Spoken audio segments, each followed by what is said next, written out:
Mereka ni sebenarnya adalah munafik yang paling power sekali. Dalam konteks kehidupan masyarakat sekarang ni, dulu mungkin kata adab tu diutamakan, tapi sekarang ni biadab lebih diagungkan. Cukup sekadar untuk saya dapat lepuk sekali muka. Muka siapa?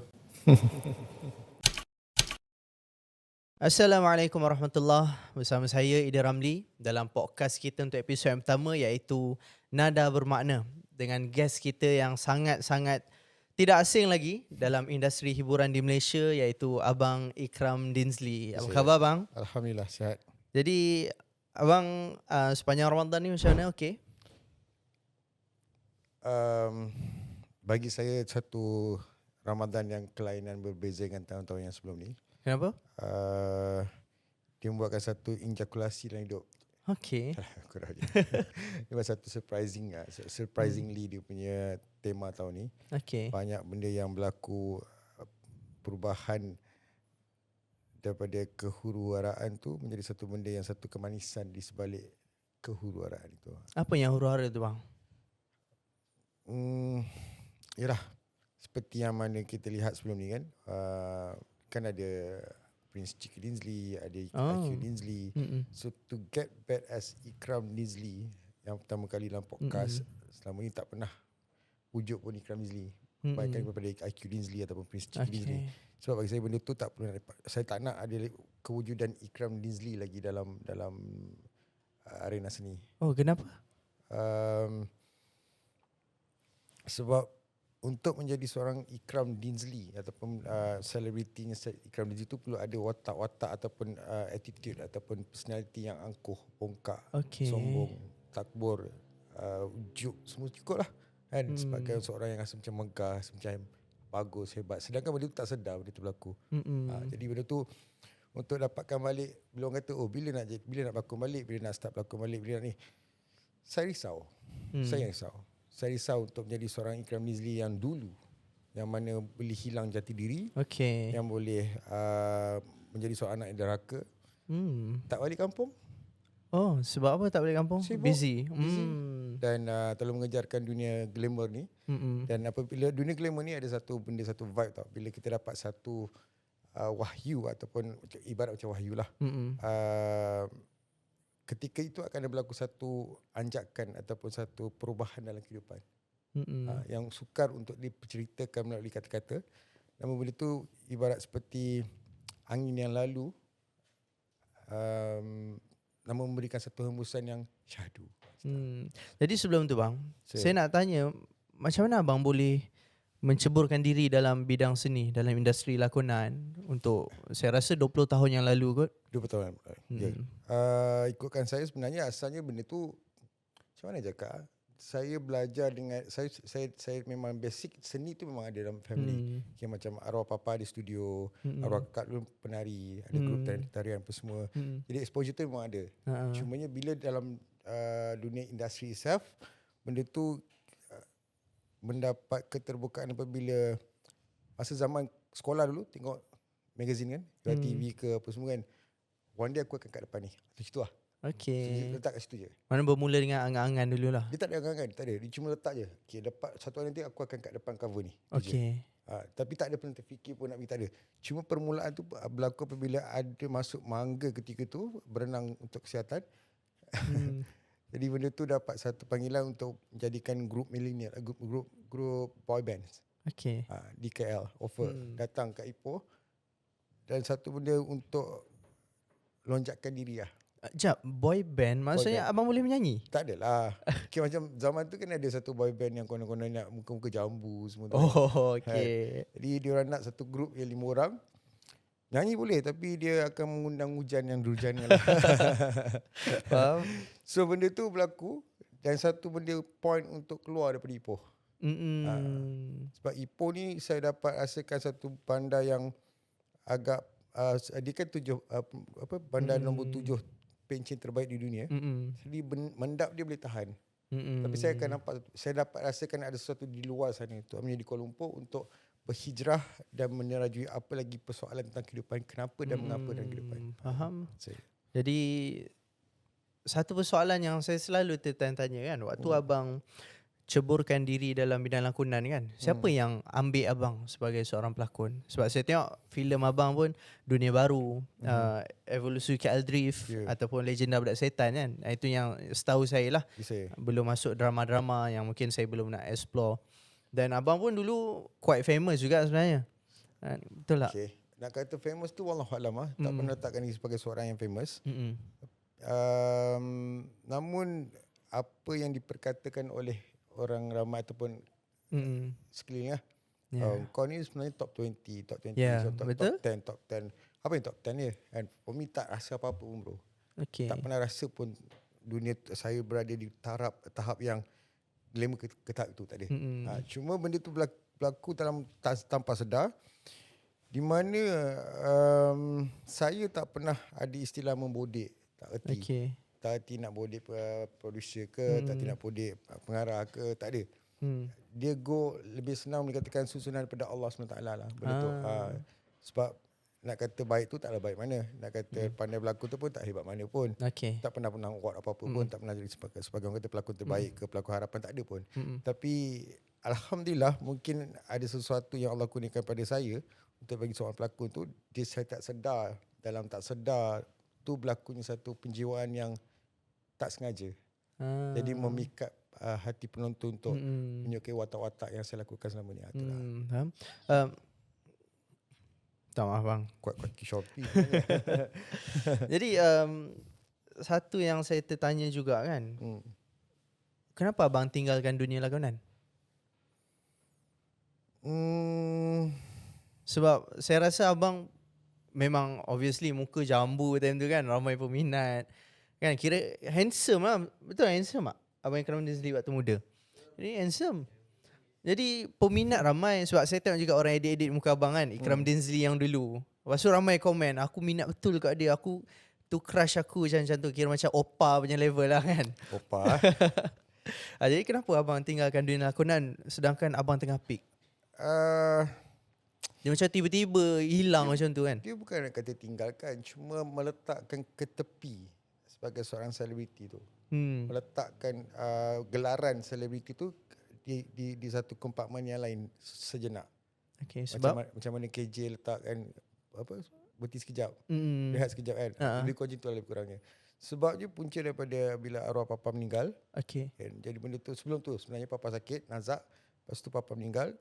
Dan beberapa faktor yang menyebabkan rasa macam, kenapa aku rasa diri aku dah hilang jati diri? Kenapa aku rasa diri aku ni dah tak macam dulu, yang mana keakuan aku terlalu tinggi dalam hidup. Dan rasa macam aku hilang. Aku hilang apa yang aku dulu. So benda tu menyebabkan satu transformasi yang dapat rasakan, di mana akan berlaku satu perubahan dalam kehidupan 10 tahun 20 tahun akan datang. Gambaran tu saya dapat. So benda tu berlaku untuk saya hilangkan, saya bukan menghancurkan lagi. Ibarat macam contoh tempat ni dulu kan kosong. So benda buruk kan, betul. So nak bina balik tempat ni, nak kena buruk balik, macam kita kawasan nak masuk tadi pun buruk. So benda tu berlaku dalam kehidupan saya. Cuma mungkin saya tak terangkan secara terperinci apa saya nak buat. Sebab benda tu tak perlu diceritakan apa yang akan berlaku. Sebab saya akan benda tu gambaran yang saya tak boleh nak gambarkan dengan kata-kata. Saya boleh dapat dari segi gambaran, ilusi ataupun imajinasi saya. Apa yang akan berlaku next. Itulah. Jadi apa yang abang rasa berlaku? Apa yang sedang berlaku sekarang ni? Contohnya? Dunia sekarang dengan penuh hiburan, lalai, leka, adab dah hilang. Jadi benda tu saya risau apabila saya menjadi seorang yang dipuja, saya menjadi idola, ikon. Sebab saya risau tanggungjawab saya nanti ke depan ni kat pada Masya ni, kena jawab tanggung ni. Orang jadikan kita sebagai idola, sebagai ikon. Sebab kefahaman saya tentang benda tu, kita akan, bila kita masuk dalam dunia glamour ni, adalah satu benda yang akan membuatkan kehancuran ramai dari segi akidah. Jadi saya risau dengan diri saya, perangai saya ke ataupun benda attitude saya ni, yang mana buruk tu akan diikutkan oleh para penonton lah. Pernah ke abang rasa like macam abang dah, macam abang cakap tadi kehancuran akidah kan, pernah ke abang rasa abang berada di titik tersebut? Tipulah kan, sebagai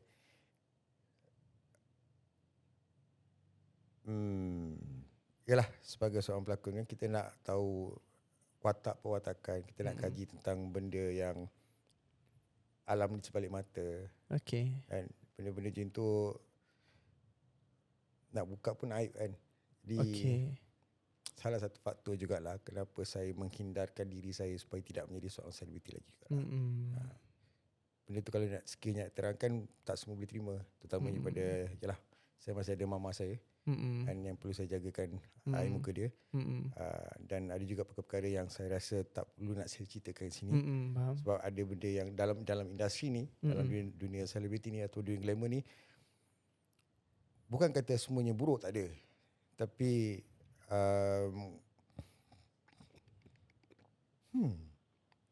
mungkinlah setiap orang berbeza-beza dia punya pengalaman dia, perjalanan dia. Cuma saya ni, saya letak kepada diri saya lah, curiosity saya tinggi. Okay. Untuk saya mengetahui ataupun untuk mengenali satu benda perkara tu pun, atau untuk mengenali seseorang tu, untuk saya tahu tentang apa, kenapa, mengapa, terlalu tinggi untuk saya tahu. Untuk saya nak tahu. Kehendak saya selalu suka macam, kalau aku buat sini apa jadi? Okay, apa akan jadi? Dan instead of kita dengar apa orang cakap. Sebab setiap orang berbeza dia punya penerimaan dia, kefahaman dia berbeza. Jadi untuk saya mendalami satu perkara tu, saya akan make surekan diri saya akan terjerumus sampai peringkat mana yang Allah kata, sehingga itulah kemampuan yang engkau boleh terima. Mana sekarang ni abang dah tak ambil tahu orang berlakon, semua dah stop lah kan? Dia bukan stop, dia automatically Allah mengasingkan benda tu. Okay. Adakah abang rasa ini satu kurniaan ataupun nikmat Allah bila Allah asingkan abang daripada industri? Bagi saya benda tu, ya, satu anugerah. Kerana Allah bagikan saya satu benda yang berbeza. Menciptakan satu fenomena yang liar biasa daripada kebiasaan menjadi seorang pelakon. Kan, depan kamera, depan production. Tapi dia menganugerahkan satu perwatakan yang sangat besar, yang membuatkan ramai yang tertanya-tanya, yang mencetuskan satu fenomena yang berpanjangan, bukan setakat seminggu 2 minggu, tapi bertahun-tahun lamanya. Sehingga kan ramai dah menjadi bosan untuk mempertikaikan lagi tentang apa yang berlaku selama ni. Sehingga kan netizen sendiri pun koyak dengan apa yang berlaku. Dan mereka tak mampu lagi untuk koyak. Okay, faham. Maksud abang karakter Prince Chicken Dinsley tu ke? Ya, saya. Dia bukan karakter, dia memang wujud. Oh, maksudnya? Dia memang wujud. Dia wujud. Okay, saya tak faham. Macam awak, Idin Ramli, Okay. wujud lah. Mana dia memang abang ataupun Dia bukan Ikram Dizli, dia adalah Prince Chicky Dinsley. sekarang ni saya sedang bercakap Awak dengan tengah berbual abang Ikram Dizli kan? Ikram Dinsley. Ya. Okay. Kalau yang Prince Chicken Dinsley tu? Corin. Corin. Aku dah lah. Sebab saya excited nak dengar kan. Sebab saya nak tahu. Okay. Saya sebenarnya bukan tak nak berceritakan siapa itu Prince Chicky Dinsley. Cuma benda tu adalah satu agenda yang biarkan dia rasa yang tersembunyi. Sebab ada lagi agenda yang seterusnya ke depan lagi. Tunggu lepas ride puasa ke, ataupun tunggu akan sampai waktu kemuncak yang sekhususnya untuk dia lebih perhalusi lagi siapa itu Prince Chicky Dinsley. Okay. Tapi kalau bagi teaser sikit ke ataupun cerita sikit siapa Prince Chicken Dinsley tu, boleh ke bang? Okay. Dari segi mata kasarnya dilihat oleh para netizen ataupun masyarakat semua, memang pandang benda tu serong lah. Pandang tu negatif lah. Sebab dia mempamerkan tentang sifat tiada mustahilnya Allah SWT tu. Di mana kita faham bahawasanya wujudnya tiada wujud. Kan? Benar benda tu kan? Jadi benda tu dia nak tahu apa sifat tiada mustahilnya Allah. Bermain dengan netizen yang ketika itu banyak memporak-perandakan tentang banyak pada isu viral, banyak benda yang suka hentam orang, kutuk orang. Benda tu mula menjadi satu benda fitnah yang sangat besar. Jadi benda tu bila tengok rakan-rakan semua macam, ini pun terkena juga, ini pun terkena juga, saya jadi geram. Maka tu saya kata, tak apalah, silakan Prince Chicky Dinsley untuk melaksanakan tugasan menghuru-harakan lagi otak, mental, fizikal, segala apa, lubuk hati, jiwa para netizen dalam media sosial. Jadi bila abang cakap apa-apa dalam live kan, sebagai Prince Chicken Dinsley, abang maksudkan ke apa yang abang cakap tu? Mestilah saya masukkan. Okay. Bukan saya masukkan, yang tu yang masukkan. Jadi maksudnya abang berubah personality macam tu? Macam dari Ikram Dinsley abang tukar swap kepada Prince Chicken Dinsley. Jadi abang tak ingat dah siapa Ikram Dinsley macam tu. Dia memang tak ada, memang totally different person. Oh, totally different. Totally Maksudnya different ada split personality macam tu. Macam awak lah. Macam awak. Maksudnya? Awak dalam office berbeza kan? Okay, faham. Awak sekarang berbeza kan? Mm-mm. So begitulah keadaannya. Dia memang totally different. Dia bukan Ikram Dinsley. Mm-mm. Ikram Dinsley adalah consider mastermind untuk Prince Chicken Dinsley tu. Okay. Jadi ya, mindsetnya berbeza, Beza. Sangat beza. karakter yang berbeza. Beza. Energi yang berbeza, frekuensi yang berbeza, semua beza. Selain Prince Chicken Dinsley, maaf saya tanya lah bang, ada lagi yang IQ Dinsley. IQ Dinsley. Ha. Okay, Prince Chicken Dinsley, pembawaan dia macam mana? Dia sebenarnya lebih kepada adab. Tapi oleh kerana ramai yang terlalu biadab, dia pergi ke biadab dulu. Okay. Perjuangannya adalah adab.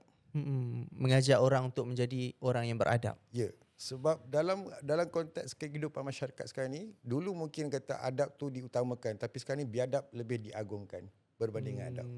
Betul. Lagi-lagi dekat Adab social media. digadaikan, biadab diagungkan.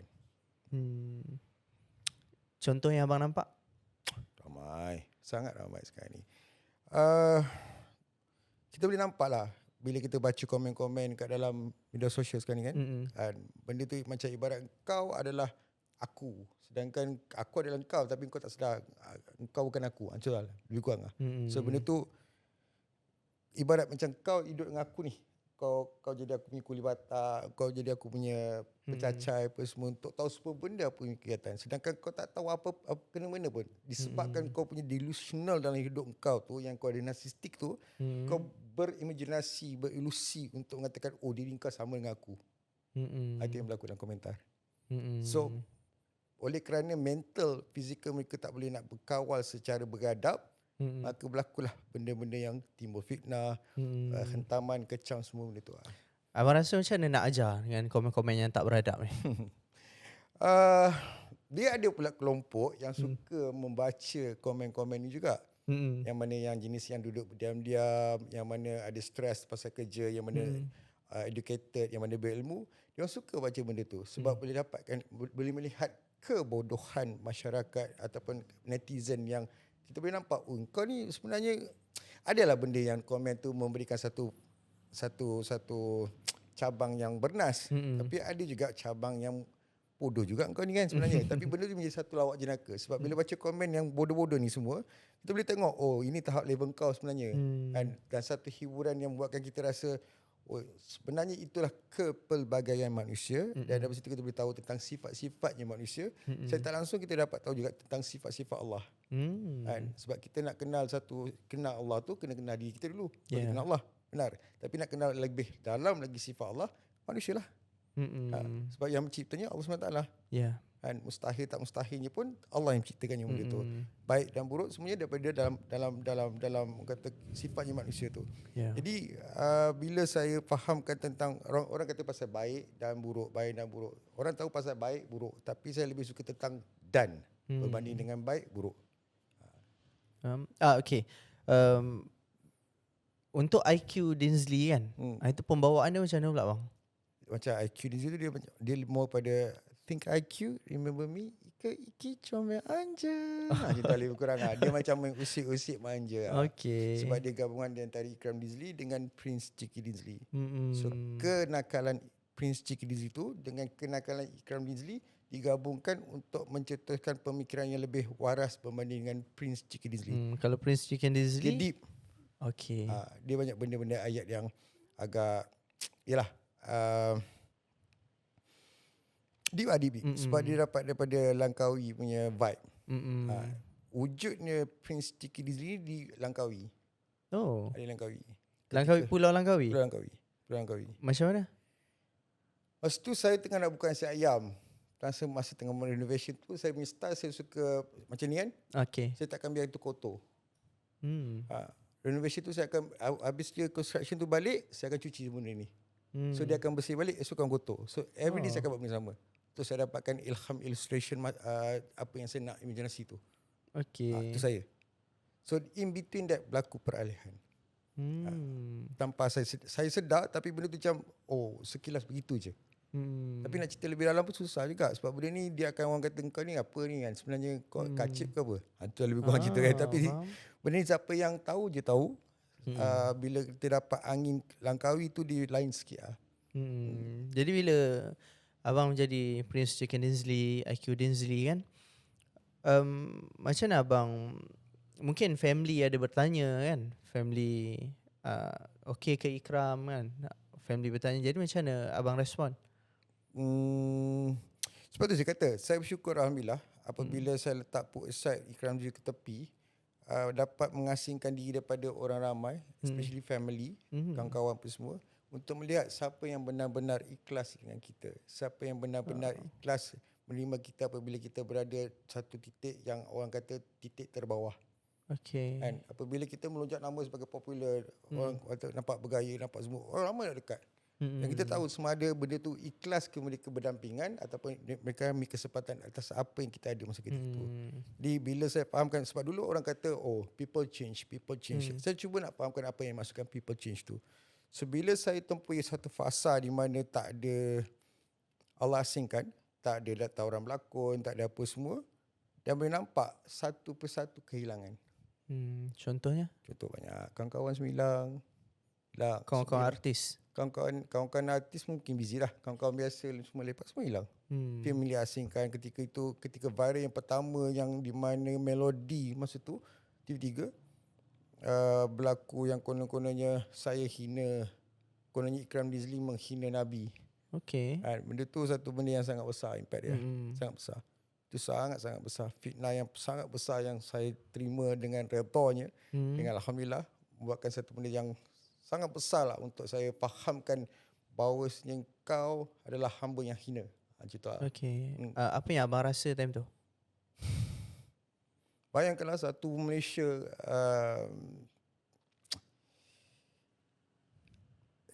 dikatakan menghina Nabi Muhammad SAW kan, daripada ustaz. Sorry lah, saya tak suka ustaz tu, walaupun nampak macam tak tahu lah, bagi saya dia ustaz yang tak boleh belah kan. Bagi saya lah, saya tak nak mencarut kan bulan Ramadan ni kan. Itulah salah satunya bagi saya manusia yang bertopengkan syaitan lah. Syaitan bertopengkan manusia lah. Orang jenis kononnya dia bercakap dengan pasal usul agama tapi tak ada usul periksa. Lepas tu itu kata adab tak ada. Kan kau melontarkan kata-kata melalui YouTube, melalui media sosial, konon-konon kau bercakap perkara yang benar tapi kau tak jumpa secara bersemuka. So adabnya sebagai sunnahnya dalam Rasulullah SAW tu memang tak ada lah. Kalau abang boleh bagi nasihat dekat orang yang macam tu, cakap sebelum selidik, apa yang nasihat abang? Matikan diri dulu. Matikan diri dulu. Sedarkan diri dulu tu. Jangan terlalu delusional dengan hidup kau. Itu je lah. Jangan kau rasa kau belajar agama tu kau memang sasar kau akan masuk syurga. Jangan kau rasa kau belajar agama tu kau belajar baca Quran tu kau memang sasar. Memang kau takkan terhasut oleh jin syaitan iblis. Sedangkan hakikatnya iblis lagi bijak beribadah berbanding manusia kita ni. Pada fasa tu, ada tak ustaz-ustaz yang bersangka baik dengan abang ataupun dia contact, dia tanya kenapa? Ustaz Kazim Ilyas okey, semua okey. Siapa? So far setakat ni alhamdulillah lah. Ustaz yang lain-lain ni semua yang mana yang berpengaruh okey. Ustaz yang acah-acah ni je ramai yang agak macam tak boleh belah. Acah-acah tu maksudnya macam mana bang? Sebenarnya mereka pun ada agenda mereka sendiri. Kalau kaji betul-betul balik, banyak ustaz yang banyak bagi konon-kononnya hujah-hujah ni semua ni, yang tumpang mana viral-viral ni semua, check balik background. Mesti ada agenda. Check balik background. Check betul-betul. Mesti ada background. Mesti ada buat sumbangan, nak minta sumbangan ni lah, derma ni lah, apalah. Mesti ada punya. Mesti ada punya. Hakikatnya sebenarnya, mereka ni sebenarnya adalah munafik yang paling power sekali lah. Sorry lah, saya tak suka lah. Sorry. Saya memang tak boleh nak cover lah. Sebab benda-benda ni saya tak... Sebab saya tak suka dengan keadaan manusia zaman sekarang yang terlalu memuja-muja sangat golongan-golongan ni semua. Sedangkan kita dah... Rasulullah SAW telah berpesan dalam khutbah terakhirnya menyatakan bahawasanya tiada Nabi dan Rasul selepas kewafatan baginda. Kita hanya perlu hormat je para ustaz ulama ni semua. Tapi tak semua benda kita sanjung, kita puji. Ibarat mereka ni ibarat ahli syurga yang memang tahap syurga yang teratas sekali lah. Maksum. Mana boleh, tak boleh. Jadi waktu titik terendah abang tu kan, bila saya orang... tak anggap tu satu titik terendah. Saya anggap tu satu titik yang teristimewa dalam hidup saya. InsyaAllah. Jadi bila ada ustaz yang kecam, ustaz yang mungkin dia bash kan. Dan ustaz-ustaz yang mungkin dia bersangka baik dengan abang. Abang ingat tak apa antara nasihat ustaz-ustaz yang bersangka baik dengan abang? Saya pernah jumpa dengan siapa nama Ustaz Mufti Zulkifli Al-Bakri. Itu dia mufti wilayah. Matan Mufti Matan. Wilayah. Saya pernah jumpa dengan dia. Saya datang rumah. Masa tu wakil Johan Asari ada ikut sama. Dia cakap simple je perkataan dia. Apabila lebih baik bercakaplah secara baik. Itu je. Itu je. Tak ada apa pun. Dia siap bagi arnab lagi, siap makan tengah hari, tak ada masalah pun. Cumanya saya jenis bukan style untuk nak pamerkan semua apa yang berlaku. Tak suka. Saya tak suka nak pamerkan. Saya lebih suka biarkan lantak lah orang nak cakap apa. Biarlah orang tertanya. Setidak-tidaknya dapatlah cover depan metro tu, muka depan. Dapat bagi arnab 2 ekor. Bukan senang dapat pun, 80,000 kot cover depan. Masya-Allah. 80,000 free kot.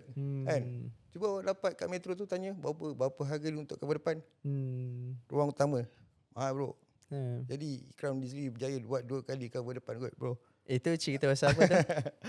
Cerita pasal apa masuk Satu muka pasal depan? arnab, satu lagi pasal apa tak ingat. Satu lagi. Pasal arnab tu Mufti bagi arnab. Oh, arnab. Sekarang ada lagi arnab tu? Dah meninggal lah. Dah. Meninggal Dah kena. tak ada dah. Tapi tempoh itu juga dia bagi arnab tu 2 ekor jantan betina. Saat matinya arnab tu dimakan anjing, satu anjakan dalam pemikiran saya. Dia ada kejadian dia. Oh, ada kejadian dia juga? Dalam hidup saya ni banyak kejadian yang akan membuatkan lonjakan dalam kehidupan saya. Daripada pemikiran, apa semua. Banyak benda lah. Kalau kematian arnab tu apa yang berlaku? Anjakan pemikiran yang berlaku dalam hidup abang. Susah tu yang saya nak Susun. bukan nak susun, nak padatkan dia punya cerita tu. Okey. Transformasi yang berlaku dalam hidup saya tu untuk penukaran pemikiran saya, untuk menerimakan apa yang berlaku apa yang pandangan saya ke depan, apa keadaan sekarang, apa yang akan berlaku semua tu. Ketika kematian anak tu, dia membuatkan saya terbangkit sikit daripada kelekaan, kefanaan. Terbangkit daripada kefanaan tu. Faham? Maksudnya abang rasa waktu tu abang dibuai mimpi dengan dunia macam tu? Dibuat alam fana. Proses Prince Chiki Dizli itu adalah proses fana sebenarnya. Okey. Tapi di cover diperhalusi lagi dengan Prince Chiki Dizli itu untuk mengetahui tentang warisan di sebalik yang tak pernah diberitahu, yang tak pernah dikabarkan sebenar-benarnya keturunan ini apa, asal usulnya apa. Tapi setelah saya mengetahui bahawasanya bukan kita perlu mencari asal usul, kita perlu tahu, kita perlu mencari tentang usul asalnya. Jadi itulah selama ni saya ingat, sebab saya tengok juga tapi saya tak cakap apa-apa lah kan. Saya tengok sebab dulu saya tengok abang berlakon semua. Saya ingat selama ni perkara tu macam abang buat-buat, abang saja je. Jadi bukan buat-buat benda tu? Tak. Jadi dia memang buat. Memang abang lah. Dengan karakter tu sebut lah. Dia bukan saya, dia. Oh, dia okey. Yang Prince Chicken Dizli tu lah. Dia. Faham? Kawan-kawan yang, yalah, kawan-kawan yang pergi kan, mana bila abang berada dalam keadaan macam tu, apa yang abang rasa nak cakap pada diorang? Saya patut berterima kasih dengan mereka. Sangat berterima kasih. Syukur pada Allah SWT. Kerana bagi saya tidak bersangka buruk pada mereka. Kerana masing-masing ada posa ataupun proses kehidupan mereka.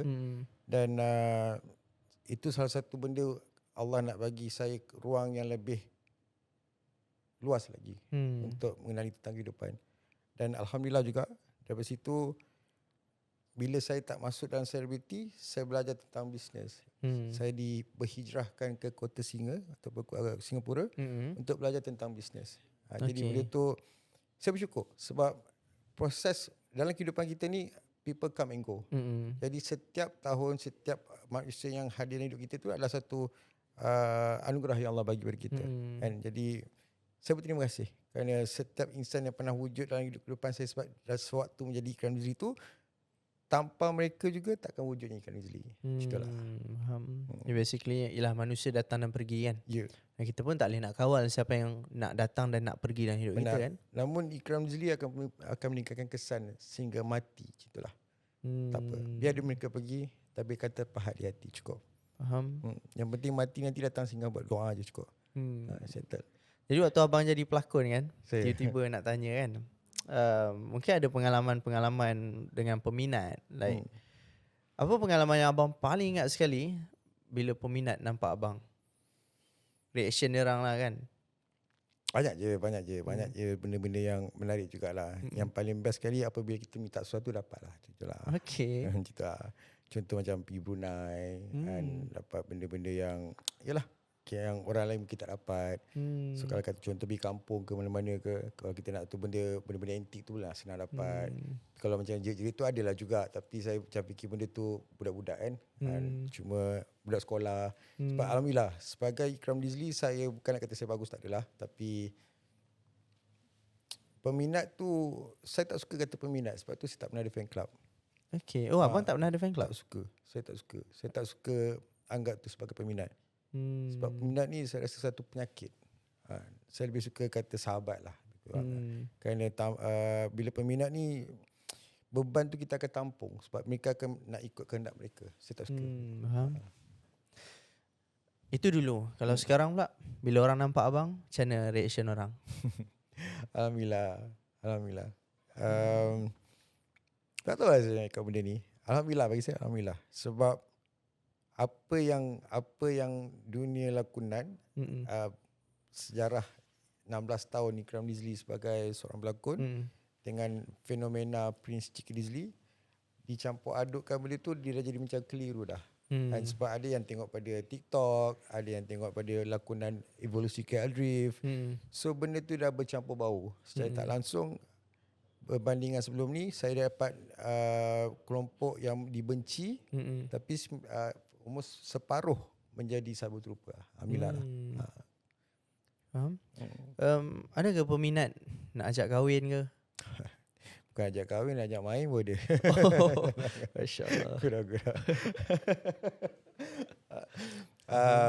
Ada yang saya selalu dapat benda yang peminat yang terlalu tinggi imajinasi. Okay. Yang terlalu berangan. Assalamualaikum, awak jangan tinggalkan saya. Saya terlalu sayangkan awak. Saya dah lama menantikan masa untuk kita bersama, tapi saya tak sangka awak ada orang lain. Kenapa awak bercinta dengan orang? Dia ada benda tu. Oh, macam tu. Ada. Imajinasi tinggi. Kalau yang macam tu, apa abang anggap dia? Saya anggap sebagai satu benda warkah untuk kita baca novel lah. Sebab kita kan masing-masing ada bila baca novel tu kan ada dia cerita dia semua tu kan. Jadi saya anggap benda tu baru saya faham bahawasanya sebab itulah wanita ni dia perlukan teman kan. Dia perlukan someone untuk dia bercerita, untuk dia berkongsi. Kerana mungkinlah ada perkara yang mereka terlalu tinggi imajinasi tu, dan diorang ada satu benda yang hasutan-hasutan ni juga yang buatkan mereka bukan mental. Tak tahu lah juga. Tapi bila saya baca tu kesian juga. Tapi saya seronok lah. Sebab saya dapat benda tu daripada mula nama saya naik. So, saya dah dapat dah golongan-golongan ni yang akan DM tepi dekat Facebook, dekat IG, yang dia anggap saya ni macam nak kata suami tak suami, nak kata boyfriend tak boyfriend. So dia apa yang gosip cerita pasal Ikram Nizli dulu pun semua tu dia akan kaitkan dengan cerita dia. Macam tu lah. Jadi kalau yang ajak kahwin, mana datang jumpa ajak kahwin, ada kan macam tu? Okay, saya punya style, saya punya konsep jinak-jinak burung merpati. Tapi bila aku tahu kau suka kat aku ni, aku macam matilah kau macam tu lah. Simple je. Sebab saya tak suka orang macam tu. Sebagai saya tak ada istilah pergi cari timba. Pergi cari timba. Ya, pergi cari timba. Tak ada. Abang dah kahwin ke?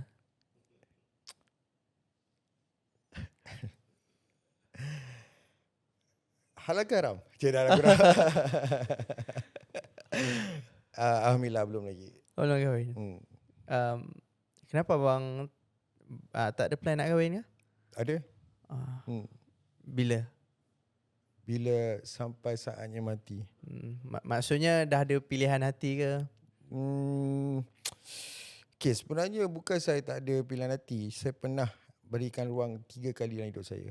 Dan 3 kali dalam hidup saya tu berbeza-beza lah.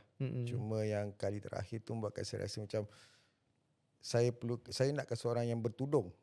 Kan? Nak rasa kelainan lah. Selama ni pakai yang mana sikit pendek. Kan? Tiba-tiba nak dapat tudung kan. Tapi yang tudung ni lebih pendek daripada rasa yang sikit pendek lah. Dia punya ujian dulu kat tu agak mencabar. Pula tu Cik Mek Kelantan tak? Dia punya orang Kelantan. Oh. Lawa orang Kelantan bang. Lawa sangat. Jadi fikir 2-3 kali lah. Sekejap, yang tiga-tiga tu tiga-tiga Kelantan? Bukanlah. Oh, bukan. Jalan sekali je Kelantan. Kira yang paling abang suka yang Kelantan tu lah? Tak. Oh tak? Tak. Yang Kelantan tu mencabar. Membuatkan satu anjakan lain. Sebab tu dia hilang ikram Nizli tu. Salah satu punca itulah dia. Faham. Jadi waktu abang pick tu kan, saya faham je kadang-kadang artis muda-muda dia tak nak kahwin sebab dia nak jaga nama kan. Jadi adakah abang macam tu dulu? Tak lah. Saya terjaga nama. Dia macam ni lah. Aduh. Nak cerita yang pertama tu dah jadi isteri orang. Yang kedua tu dah jadi doktor pula tu, falsafah. Yang ketiga tu bekas isteri orang dah.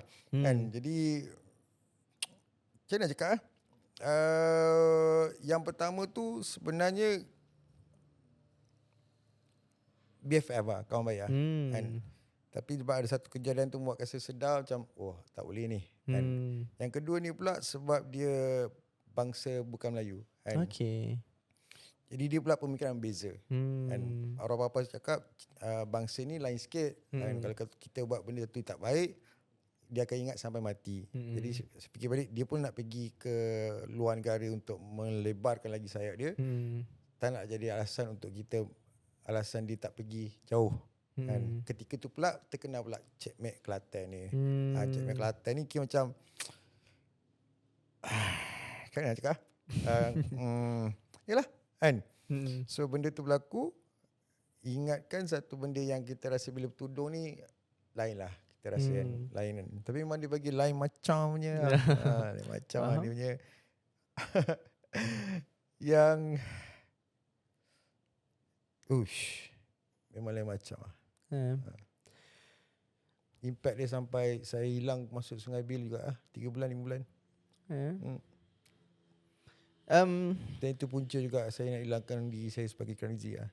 Faham. Jadi kalau sekarang kan, kalau sekarang contoh ada yang nak masuk Minang abang, macam mana reaction abang? Kaya. Maksudnya? Kaya. Oh, kena kaya? Janda tu lebih sikit. Oh, okay. Senang sikit transfer harta cepat. Zaman sekarang materialistik lah bro. Tak ada okey je. Saya okey je, saya terima. Tapi saya rasa bukan saya kahwin dengan bangsa Malaysia. Saya tak rasa saya kahwin dengan bangsa Malaysia. Sebab apa? Sebab saya rasa saya bukan pemikiran untuk secocok dengan bangsa Malaysia. Jadi kalau bukan bangsa Malaysia, bukan orang Malaysia, abang target orang apa? Ika-ika. Tak lah. Ika-ika orang apa? Jepun. Orang Jepun. Jepun lah. Okay. Sebab saya suka dia punya tertib tu. Kenapa gelak? Imaginasi jauh ni diorang ni. Ini tak sampai okay, saya suka Jepun. Jepun suka dia punya suasana terapi. Dia punya adab tinggi. Saya suka dengan orang yang beradab. Walaupun ada dia punya pemikiran dia punya belakang tu mungkin ada mental ke apa, tak kisahlah. Tapi adab tu tinggi. Saya suka adab. Faham. Jadi maaf lah saya tanya abang, abang tak kahwin sampai sekarang kan? Adakah abang ada terfikir macam takut nak kahwin ke? Ada jugalah. Kenapa? Sebab saya sentiasa mendapat peluang untuk melihat rahsia rumah tangga di sebaliknya. Contohnya? Kawan-kawan saya, saudara mara, adik-adik, semua saya akan lihat keburukan-keburukan sebenarnya di sebalik kemanisan kebahagiaan depan mata. Itulah. Yang pernah sebelum nak tidur cium mulut, baby okey cium, esok hilang cerai. Ada juga. So saya jadi traumatized kat situ. Sebab bila orang kata kahwin lah, nikah lah, kononnya benda tu akan memberikan kebahagiaan, ada satu benda kehidupan dalam kehidupan. Tapi bila saya nampak benda yang macam tu tak kali nak kena hantar report, macam konon-konon depan orang kena aku lelaki ni, tapi bila satu kau alah itu ke lelaki. Dan bagi saya kebanyakan yang berlaku sekarang ni pun saya tengok lelaki lebih lemah daripada perempuan. Saya tak tahu kenapa. Dan kenapa Contohnya? lelaki lebih takut dengan isteri, suami takut dengan isteri. Itu saya tak faham. Awak takut dengan isteri Tak. Tak. Kita hormat lah. Aku hormatlah. Okay. Tapi saya tengok sekarang ni banyak yang takut dengan isteri. Itu saya tak faham. Dekat mana abang nampak? Oh banyak. Sepah. Jadi saya macam fikir balik, takkan kahwin kita kena tunduk dengan isteri? Saya tak suka benda tu. Bagi saya, istilah saya tak ada istilah untuk kita kawal.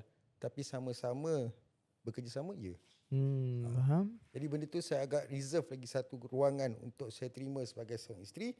Tapi sekiranya saya tak nak ada isteri yang controller. Faham. Jadi apa nasihat abang untuk lelaki yang takut isteri? Too bad. Too bad. Too bad. Anda seorang khalifah. Too bad. Sedarlah diri dulu. Sebab tengok konten-konten ni kadang-kadang kan orang buat kan, konten lelaki takut isteri, suami takut isteri. Saya pun sejujurnya macam tak setuju jugalah konten-konten macam tu kan.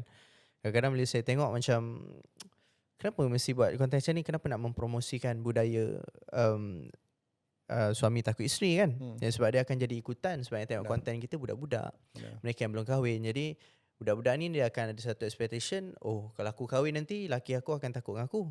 Bila aku kahwin, laki aku akan tunduk je dekat aku. Laki aku nak keluar, aku sikit, dia dah takut, dia tak jadi nak keluar. Kan standard orang buat konten macam tu kan. Macam tu apa pandangan abang? Bukan standard, benda itu reality. Reality. Bagi saya benda tu, itulah saya kata benda ni susah lah nak cakap. Saya tak ada pengalaman kan. Tapi apa yang saya boleh kata kat sini, sebagai seorang lelaki, kita sebagai seorang khalifah kan. Khalifah ni memimpin. Pucuk pimpinan tu ada pada sifat seorang lelaki. Dan kenapa kita perlu takut pada isteri sekiranya kita benar-benar tahu tentang diri kita sebagai seorang khalifah, sebagai seorang lelaki. Itu je lah kan. Jadi tak sepatutnya takut. Kita berjalan yang benar, tak kira lah perempuan tu jenis, isteri tu jenis yang berimajinasi ke berilusi sekalipun, didik lah dengan cara kembali kepada ajaran Al-Quran dan Sunnah wal Jamaah. Kan? Jadi benda tu tak tahulah, saya tak tahu imam-imam pula jenis yang pun takut isteri, tak tahu lah. Tapi tengok imam-imam ni banyak pula anak kan. Lain lah dia mendidikan. Ada juga ustaz yang sampai 3-4 isteri tu, maknanya lagi power dia punya pucuk pimpinan dia. Cuma saya boleh nasihat kat sini, kembalilah kepada fitrah yang sebenar. Lelaki tu adalah khalifah. Pucuk pimpinan tu ada pada lelaki. Kenapa nak perlu takut isteri? Sekiranya anda berada di jalan yang benar, itu je lah. Kalau takut isteri tu, apa maksud abang? Contoh apa contoh takut isteri? Ikut pandangan abang lah. Tak tahu. Saya tak tahu. Saya banyak tengok mungkinlah sebab ada perkara-perkara yang onar yang pernah berlaku, kantoi dengan isteri tu, benda tu jadi point untuk triggerkan. Sebab perempuan ni kalau saya pernah tengok, kalau perempuan ni kalau macam mana sekalipun, hebatnya lelaki tu pun kalau dia pukul datang dia punya naik hantu dia, memang hancur lelaki tu kan. And so benda tu mungkin membuatkan gerunnya lelaki tu untuk terima keadaan tu. Mungkin lah. Faham? Bila cerita pasal wanita, cerita tentang isteri kan, saya pernah baca, saya ada baca dekat portal kan, saya search lah semalam yang pasal Ikram Dinsley dah berkahwin. Itu betul ke? Taklah, benda bukan betul. Benda tu sebenarnya kira sini. 2025 saya tak ada buat apa-apa. 2004 dah banyak ada. Setiap tahun ada berlakunya satu viral kan. Jadi untuk 2025 tu sebenarnya 2025 tak silapnya. Betul? 2025. Benda tak ada apa-apa, sunyi. Okay, saya post tu untuk saya nak bagi tahu yang sahabat saya yang muda lah, akan bernikah. Jadi tak ada niat pun sebenarnya nak viral. Niat saya adalah untuk nak menunggu video edit dia akan lambat, akan lama. Jadi saya hantarkan benda tu untuk bagi satu benda yang intro. Okay. Saya tak sengaja pula benda tu jadi satu penerimaan yang mengatakan saya yang kahwin. Kan? Alang-alang tu layan je lah dulu. Macam tu lah. So benda tu satu macam ibarat mukadimah 2025. Salam perkenalan 2025 untuk satu benda yang kita jangan rasa macam seni kan. So benda tu Allah nak bagikan benda tu jadi viral. Wallahualam bukan salah saya. Jadi saya belum kahwin lagi. Kalau saya kahwin pun saya akan make sure kan saya akan kahwin kat sini kat luar lah. Semak kat Malaysia ni. Sebab ada orang kan yang dia tak kahwin kan. Jadi saya tengok abang tenang je tak kahwin kan. Ada orang dia tak kahwin lagi, dia macam tak tenang hidup dia. Dia rasa macam cepatlah dapat jodoh kan. Aku ni single, sendu, tak ada orang nak. Apa nasihat abang untuk orang yang macam tu? Saya ada isteri yang tenang kat sini. Tak lah kurang-kurang. Alah. Sorry bro. Tipu lah. Sebenarnya dia bukanlah kata tak tenang. Bagi saya perlukan ada pasangan hidup juga. Bosan kat seorang-seorang ni sebenarnya. Tak ada siapa, tak ada teman nak balik keluar hati macam baby sayang, tak ada. Kita tengok orang macam alah sweet je kan, macam sweet macam tu. Betul kan, yang tengah masak-masak tu kan sonok kan kalau kita dapat peluk di belakang, sonok juga kan. Betul. Kan dia macam tiba. Cumanya alhamdulillah lah, saya tahu macam mana nak mengalihkan saya punya keinginan lah. Saya tahu macam mana nak alihkan lah. Sebab saya suka berkebun, saya suka mengemas apa semua. Saya suka main dengan binatang apa semua benda tu. Saya alihkan benda tu. Cuma kadang-kadang tu terseksa jugalah. Terseksa Lagi tu lelaki kan. Tak salah. Dalam masa 30 hari tu mesti ada 3 hari yang agak macam kita. Faham. Jadi apa nasihat abang untuk orang yang tak sabar nak kahwin? Yang mungkin yalah dia tak jumpa jodoh lagi kan. Dia struggle. Nikah lah. Jadi tak jumpa? Cari lah janda mana-mana. Cari janda. Kalau perempuan pula yang tak ada laki nak kat dia?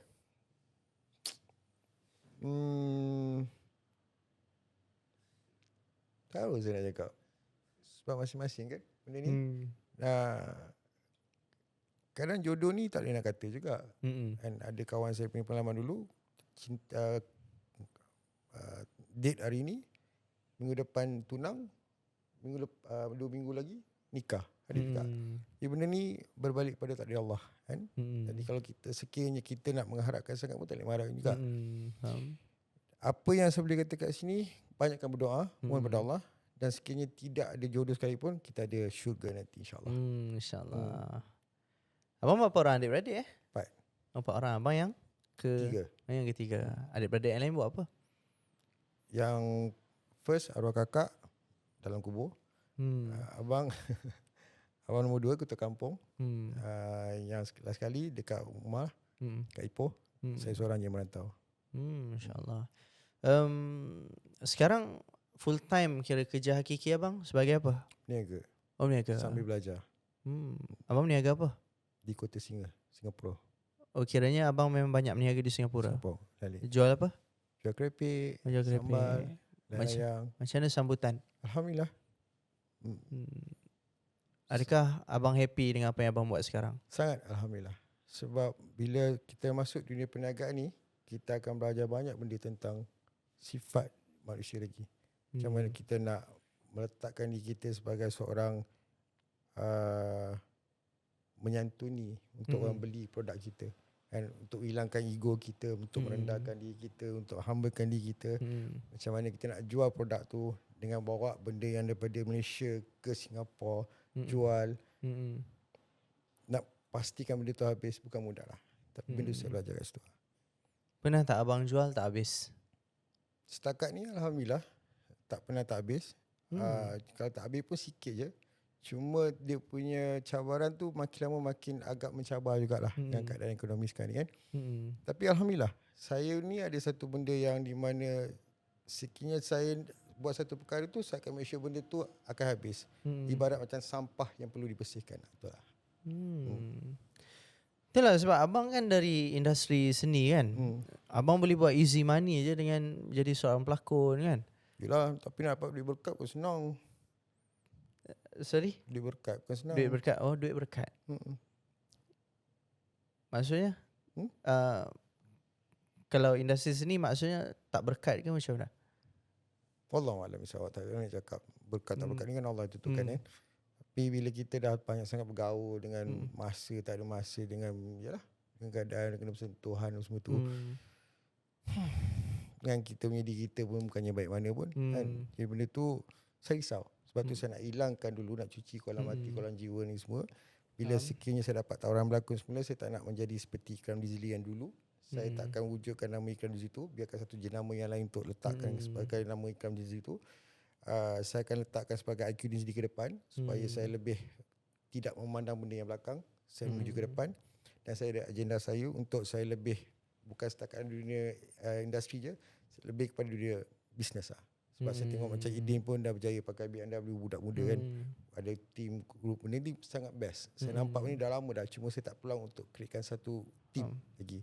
Dan itu saya punya agenda saya sebab saya tahu apa yang dah berlaku 10 tahun fenomena Prince Cikidin itu telah membuatkan ramai yang terpahat dekat otak. Dan ketika itu tak boleh terima kejadian dia. Yang orang nampak mental, orang nampak gila, orang nampak macam tak sioman, orang nampak sesat benda tu kan. Sekarang ni tengah berlaku dalam keadaan kehidupan manusia sekarang ni. Jadi apabila nampak keadaan sekarang ni, saya bersama dengan Idin Ramli pula tu, saya percaya ramai viewers yang ada kat sini macam macam mana Ikram Dizli ada kat sini kan. So saya tak langsungnya letakkan satu benda persepsi yang luar biasa juga. And Idin Ramli boleh berbual dengan Ikram Dizli. So siapa yang kacip sekarang ni? Mereka yang kacip ke ataupun kita yang kacip? Itu je. Simple. Bila abang tengok saya kan, Saya apa yang abang rasa? suka dengan cara awak cakap. Kan awak bila awak cakap tu, walaupun nada awak tu macam tu, macam bukan mendatar lah, dia ada macam tu. Tapi bila awak cakap tu, awak cakap berlandaskan apa yang awak rasa. Dan bagi saya tak adalah nak heran sangat pun mana-mana pun. Bagi saya manusia tetap manusia je. Cuma Allah berikan kelebihan masing-masing.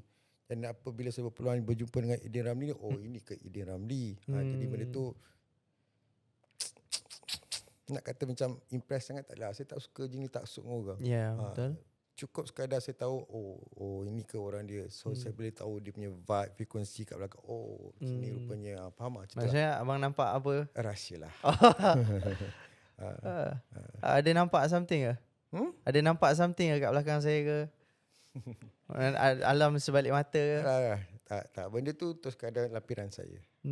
Saya tak nak saya tak suka menghukumi, saya tak suka mengadili. Cukup sekadar untuk saya punya lampiran. Ini rupanya macam tu lah. Sebab kita ni manusia ni ada frekuensi, ada dia punya aura dia sendiri kan. Jadi benda tu untuk simpanan saya punya hard disk otak saya. Mana tak cerita dekat orang. Tak perlu rasanya. Sebab tu rahsia yang tersembunyi. Faham. Maknanya abang boleh nampak lah macam tu. Kira macam kasyaf lah orang panggil macam tu. Tak tahu. Saya tak tahu. Tak tahu. Taklah, tak ada. Tak. Cuma benda tu sekadar macam sebagai seorang pelakon belakang watak boleh tengok balik macam ni ke rupanya. Macam tu lah. Itu lah lebih kurang lah. Tak adalah kata nampak sangat, tak ada lah. Tak ada. Saya tak ada benda yang saya insan yang bodoh, saya insan yang kurang cerdik. Banyak benda yang saya perlu belajar lagi. Banyak benda saya tak tahu. Jadi bila abang dah masuk ke bidang perniagaan kan, abang pernah menangis tak sebab berniaga?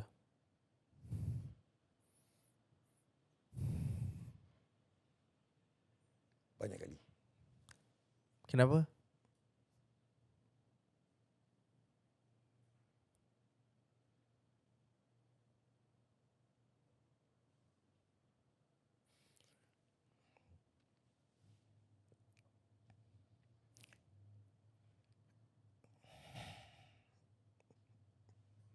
Bayangkan daripada KL bawa barang, produk apa semua, seorang-seorang hadap benda tu kan.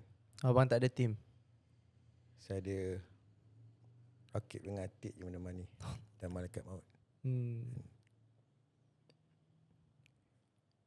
Sebab Allah tak bagi saya benda yang mudah. Allah akan sentiasa bagi saya benda yang sukar untuk saya tempuhi. Namun alhamdulillah, dalam kesukaran tu Allah bagikan saya satu keajaiban yang sukar untuk saya perkatakan. Jadi apabila berlaku satu keadaan yang ini sebenarnya kau nak bagi kan, cerita benda tu yang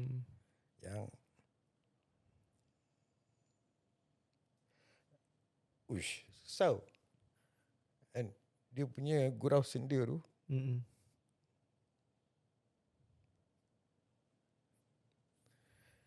dia macam masa dia. Apabila saya dapat selesaikan setiap jualan yang terakhir tu, dia punya bukan nikmat tau. Dia satu benda yang Masya Allah, ini ke? Lain tak? Susah. Benda tu tahu je kah? Dia bukan sebab kita nak untungkan dolar tu, tak ada.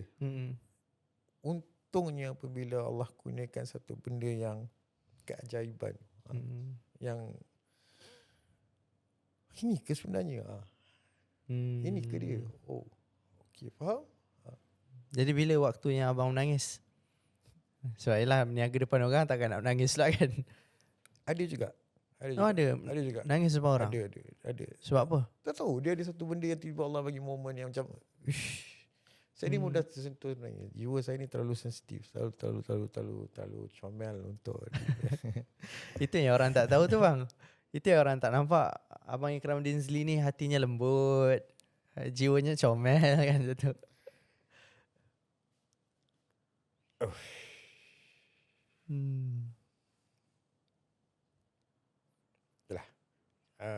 Kita ada benda kita dalam hidup kita kan. Benda-benda yang berlaku sebelum nak pergi tu mesti ada cerita dia juga. Nak saya hadap benda tu. Tak tahu lah cakap. Ni nak kongsi pun susah. Tapi dia satu benda yang kadang-kadang bila tengah berniaga tu, dia tersentuh dengan orang yang datang tu. Sebab setiap kali ada benda yang kita tengah huru-hara tu, akan datang insan ni bagi semua, dia touching. Sebab saya ada insan-insan dalam kehidupan saya daripada saya kecil lagi, memang akan ada insan-insan yang hadir untuk memberikan saya satu pecahan otak saya, untuk memberikan satu kesedaran hidup saya. Macam tu. Abang nak banggakan siapa dalam hidup? Maksudnya? Apa yang abang nak capai dalam hidup ni, mana abang nak banggakan siapa? Macam contoh student, dia nak banggakan mak ayah dia kan? Kalau macam saya pun, saya nak banggakan ibu saya, nak buat dia happy lah kan. Contoh bila saya bawa dia pergi umrah, saya nak dia bangga dengan saya. Nak dia syukur lah anak dia macam ni kan. Jadi abang punya tujuan dalam hidup, abang nak banggakan siapa? Tak ada istilah untuk saya banggakan sesiapa. Tapi cukup sekadar apa yang saya buat kebaikan, pembalasan itu pun semua tu saya wakafkan, saya fidyahkan, saya hadiahkan pada mama saya, pada arwah bapa saya, pada arwah kakak saya, untuk bekalan mereka supaya mereka tidak langsung mencium neraka. Jadi apa nasihat abang bila laki-laki, sebab cerita abang tadi tu kan, abang sedih, itu sinonim dengan perjuangan lelaki macam Papa Zola kan. Abang tengok cerita Papa Zola? Tak tengok. Papa Zola ni dia struggle cari rezeki untuk keluarga ataupun mungkin untuk diri sendiri kan. Jadi apa nasihat abang untuk laki-laki yang struggle? Belajarlah dalam kesusahan. Terimalah kesusahan itu. Redha dengan kesusahan itu. Kerana dalam kesusahan itu akan banyak benda yang keajaiban yang Allah akan terima, akan bagi, anugerahkan sesuatu yang tanpa disangka-sangka. Kan? Ramai orang kita tolak susah. Sedangkan susah itulah banyak mengajarkan pembelajaran hidup. Dan banyak saya dengar daripada orang-orang kaya ni, orang yang berjaya, orang yang tengah bahagian-bahagian atas, orang golongan atas ni, semua belajar daripada kesusahan yang makan nasi dengan garam. Saya nak fahamkan apa itu susah tu. Sedangkan nasi garam tu biasa lah, kicap nasi telur normal kan. Tapi dia makan nasi dengan garam. Saya tak merasa benda tu. Saya nak tahu. Saya request dengan Allah untuk rasa susah hidup saya. Sampai sekarang pun Allah tak bagi saya rasa susah. Itu yang paling saya geram dengan Allah kat situ lah. Geram. Walaupun saya dah peringkat, dah gigi dah banyak sampai efek lah badan saya semua, pun Allah tak bagi saya susah. Bila saya dengar orang cerita, oh ini susah dulu, saya macam fikir apa yang susahnya? Tak susah pun. Mungkin abang dah immune dengan kesusahan kot. Mungkin pada orang tengok tu susah, tapi abang tak rasa benda tu susah pun. Macam tu kot. Tak tahulah, saya mungkin sebab saya dilahirkan dengan dua keluarga yang berbeza. Satu pada ketua kampung, satu daripada mantan menteri besar. So dua-duanya menghidupkan suasana yang ramai, majmuk. And kau susah ke kau senang je sama je. Jadi benda tu saya tak tahu apa beza dia. Jadi bila saya dengar, saya suka nak tahu pasal orang berjaya kan. Orang yang berjaya, saya korek dia punya rahsia belakang dia. Apa abang memakan. Dulu macam mana abang kecil macam mana. Saya dapat benda tu. Semua kata susah. Benda tu susah apa benda tu saya petikaikan. Dan saya request dengan Allah. Banyak benda saya request dengan Allah. Banyak perkara saya request dengan Allah. Banyak benda saya request. Saya nak jadi, saya nak rasa susah. Dia tak bagi susah. Saya nak jadi free thinker. Tak bagi jadi free thinker. Saya nak banyak lah. So benda tu saya nak jadi benda yang luar. Saya pernah tanya, pernah request dengan Allah, Allah Tuanku, aku nak jadi free thinker. Aku penat je benda macam ni kan. Aku nak faham pasal agama ni, aku penat kan. Solat untuk apa kan, nak pasang untuk apa. Aku tengok panggil orang macam ni apa semua kan. Jadi saya request benda tu pun tak dapat juga. So tapi ujung-ujung dia akan saya rasa macam, ya Allah Tuanku, macam mana pun aku request, aku nak kau bersama aku tu je lah. Saya start lah.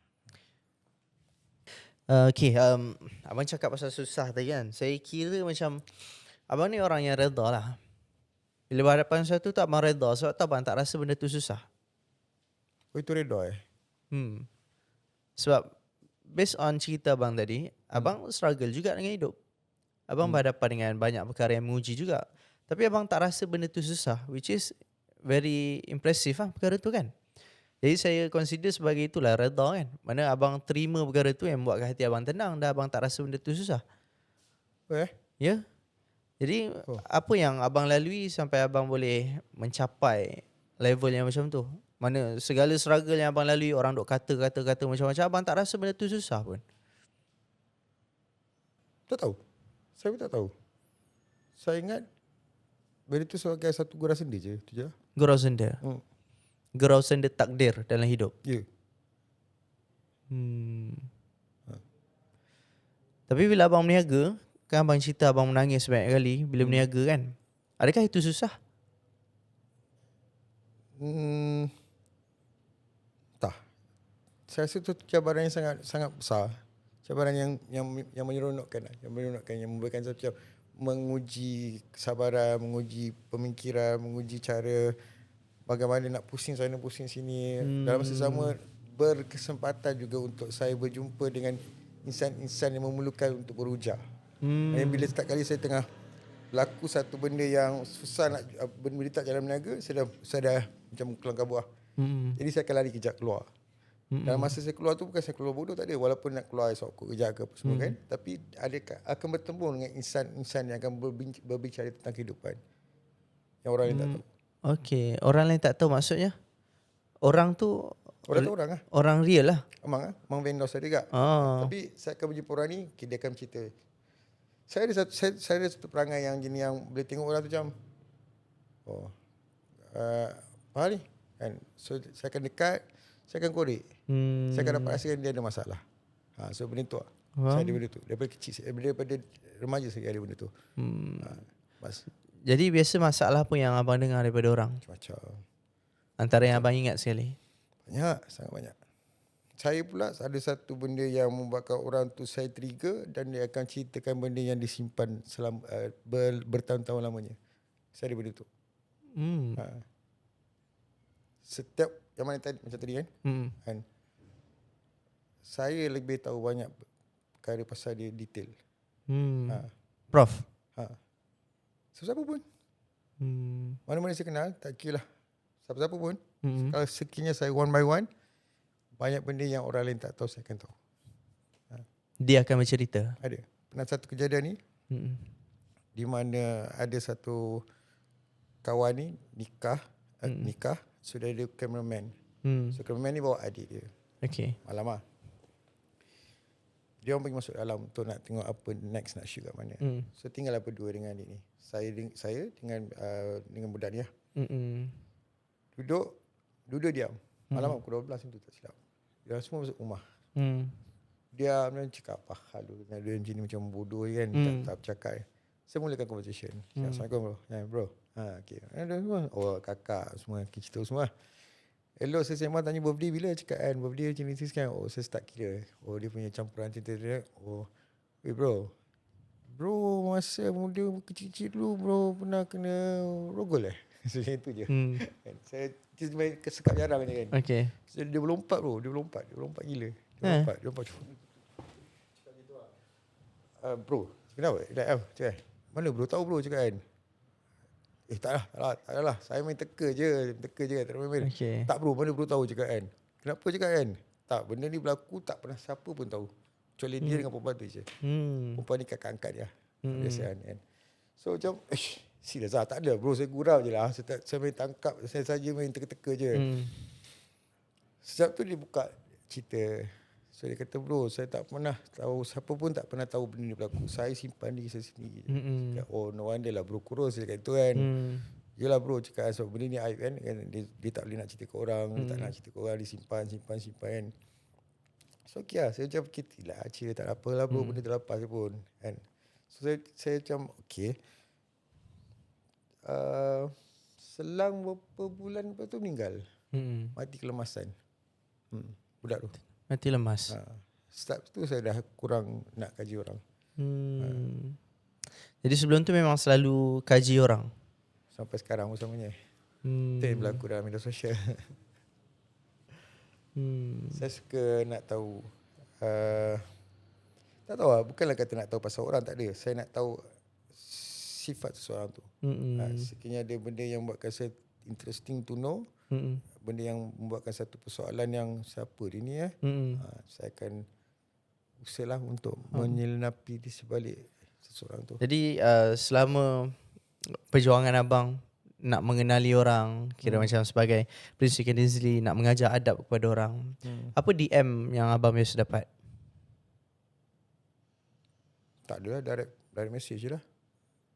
Hugutan dalam live tu. Oh, orang hugut. Contoh hugutan? Jumpa nak bunuh lah apa semua okey je. Agak-agak kenapa diorang cakap macam tu?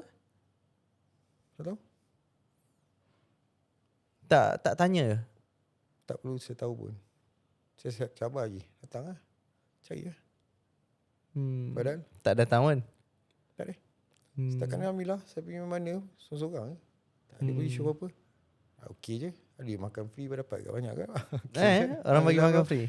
Alhamdulillah bro. Saya cakap orang saya pergi mana-mana daripada ke Langkawi sampai ke Singapura. Alhamdulillah bro. Seorang jalan je. Kita tak ada apa-apa pun. Tak adalah ada isu apa-apa pun. So far setakat ni alhamdulillah bro. Saya cakap orang alhamdulillah. Saya tahu lah cakap bro. Saya rasa macam satu benda yang apa sebenarnya kan. Tak ada bodyguard ke, tak ada PA semua tak ada bro. Saya jalan seorang-seorang je. Selamat je. Alhamdulillah. Jadi keadaan tu apa yang abang belajar? Ya sebab kat media sosial orang kecam betul-betul. Kat luar tak ada pun. Jadi apa yang pengajaran terbesar abang dapat? Hilangnya kebergantungan kita selain daripada hilangnya kebergantungan kita terhadap benda dan manusia. Panjangkan sikit. Panjang tu. Hilangnya kebergantungan kita terhadap benda dan manusia. Itu pengajaran yang abang dapat. Ya. Kebergantungan sebenarnya adalah Allah SWT. Ya. Faham. Buat iman sekalipun. Kau baik ke, kau buruk ke, jahat sekalipun, tetap kebergantungan kau terhadap Allah SWT. Okey. Mana ialah orang cuma mampu bercakap je dekat social media kan. Okay. Tapi hakikatnya bagi saya saya tak tahulah bagi saya lah. Sebagai Ikram Dizzy untuk buat live tak mungkin lah. So, bila Prince Dizzy buat live kan, dan bila saya tengok orang lain buat live, saya rasa itulah satu penyakit yang gila. Sangat gila. Bercakap dengan phone, membaca komentar, menjawab komentar tu. Which is tak ada muka dengan muka untuk berkomunikasi. Okay. Saya rasa tu gila bro. Penyakit gila orang tak sedar. Penyakit mental yang orang boleh terima dengan trend sekarang ni. Sebenarnya itulah keadaan yang berlaku yang membuatkan ramai kita hilang kawalan. Bila terlalu teruja mengejar viewers, terlalu taksub dengan komen, bila terlalu trigger dengan untuk dapatkan viral tu. Mm-mm. Orang kenal sana sini. Jadi benda tu adalah satu penyakit yang bagi saya lah. Untuk Ikram Nizli, bila kaji balik benda semua ni macam, wih sakit tu. Ramai orang sakit. Ramai orang sakit bro. Sangat sakit bro. Awak cakap dengan phone, tak ke mental ke cakap dengan phone? Lepas tu awak trigger dengan apa orang marah, apa orang kutuk semua. Tak ke mental benda tu? Orang sana mungkin ada normal saja nak kata, tak apa, bagi kacau dia budak ni lah. Okey. Bagi dia marah. Tu je bro. Ayat je. Apa yang triggernya? Dan sebagai saya, mastermind dalam semua benda ni, saya tak rasa benda itu satu benda yang berdosa tak ada masyarakat. Sedangkan Prince Cikidizzy tu dia buat dekat rumah. Tak ada manusia kiri kanan. Yang ada muka nangkir tu je lah. Makan maut. Tu je lah. Dia apa dosa dengan masyarakat? Apa istilahnya buatkan kami semua mengganggu keteraman orang lain, kacau dia orang? Siapa yang kacau dia orang? Faham? Ini netizen yang kacau hidup orang. Bukan Prince Cikidizzy tak? Tak. Prince Cikidizzy hanya mempersembahkan seni reality.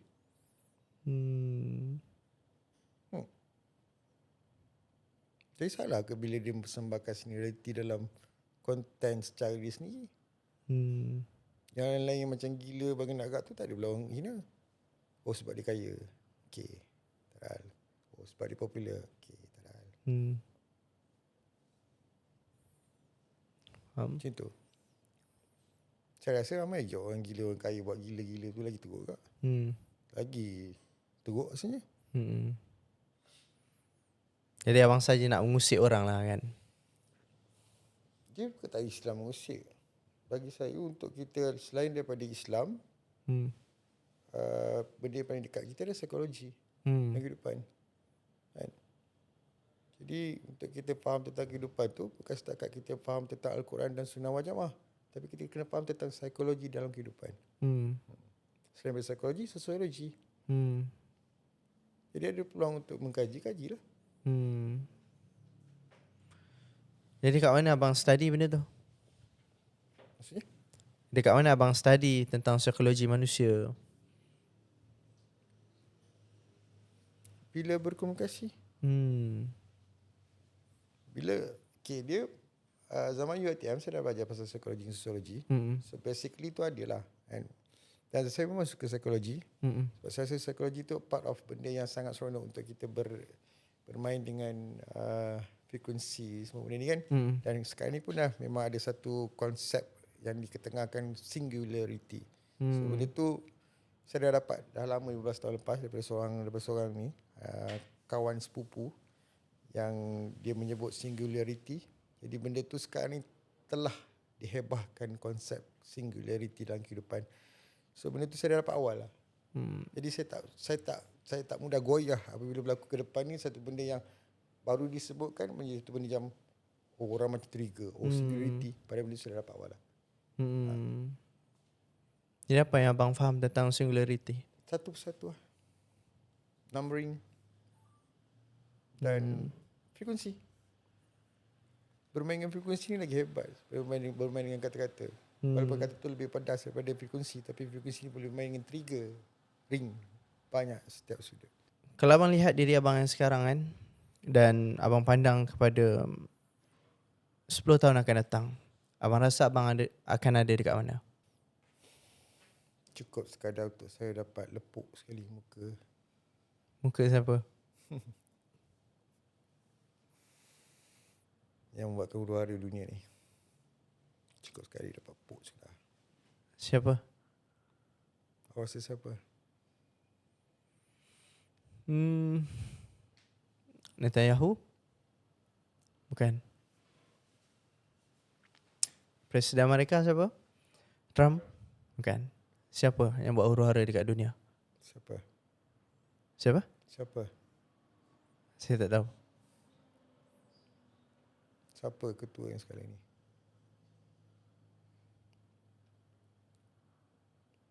Tak tahu. Wallahu a'lam. Dajjal. Sekali je dapat lempuk sekali cukup sekali je bro. Sekali je. Puas hati saya. Matilah kau. Tapi itulah, tak boleh dilepuk. Kau tak boleh lepuk lah. Tak boleh. Sebab mungkin kuasa yang Allah pinjamkan pada tu kan. Siapa lagi besar kuasa dia? Allah. Jadi apa bezanya antara orang yang Muslim dengan orang tak Muslim? Iman sama semua. Betul. Takwa yang membezakan.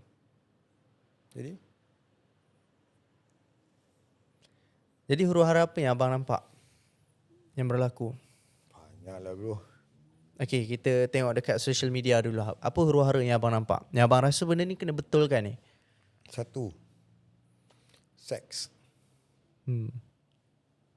Banyak memainkan video-video lucah, gambar lucah, gambar peribadi, alat kemaluan, gambar main, boyfriend, pasangan, semua dalam Telegram, dalam Twitter. Sepak bro. Live chat. Sepak bro. WeChat. Sepak bro. Sepak bro. Berapa ramai akan berlakunya anak luar nikah bro. Yang kedua, bila dia melakukan seks, berapa ramai yang tak mandi hadas bro. Berapa ramai yang tak tahu mandi hadas bro. Berapa ramai yang lupa mandi hadas bro. Zina. Jadi apa? Hilang ibadah, jadi haram jadah. Bergelumbangan dadah. Lagi apa yang abang nampak kalau online? Judi. Sepah judi. Contoh judi? Online judi. Phone. Sepah bro. Mana-mana pun. Pergilah kat kampung luar bandar semua. Main judi. Walaupun setakat main game bro. Still. Sekali 2 game. Lama-lama. Jebakan dia bro. Betul. So bila dapat judi, duit judi tu. Buat apa? Belanja. Belanja apa? Beli makan. Berkat dah hidup. Tak. Uang gerak ke dalam. Ya. Bye-bye. 2. 3. Arak. Gen Z kena kurang. Yang tua-tua ni. Betul. Ya. Dadah. Sepak bro. Piu-piu. Kau bro. Yang masyarakat yang badan berkuasa ni, anggota berkuasa ni bro. Ganja tak boleh, urine. Dadah lain tak boleh. Piu-piu lepas bro. Tak nak. Kena ingat, dadah yang jual ni semua, sebelum dijual, pergi hantar kat toko dulu. Kasih feel naik syadu, rindu. Siapa yang ambil? Jangan mak? Jangan. Dah tahu apa lagi? Huru-hara yang mungkin abang nampak depan mata? Jadi abang nampak perkara ni yang buat huru-haranya Dajjal. Mastermind. Sebab apa yang berlaku kat Malaysia sekarang ni adalah Bosnia, adalah Palestin yang dulu.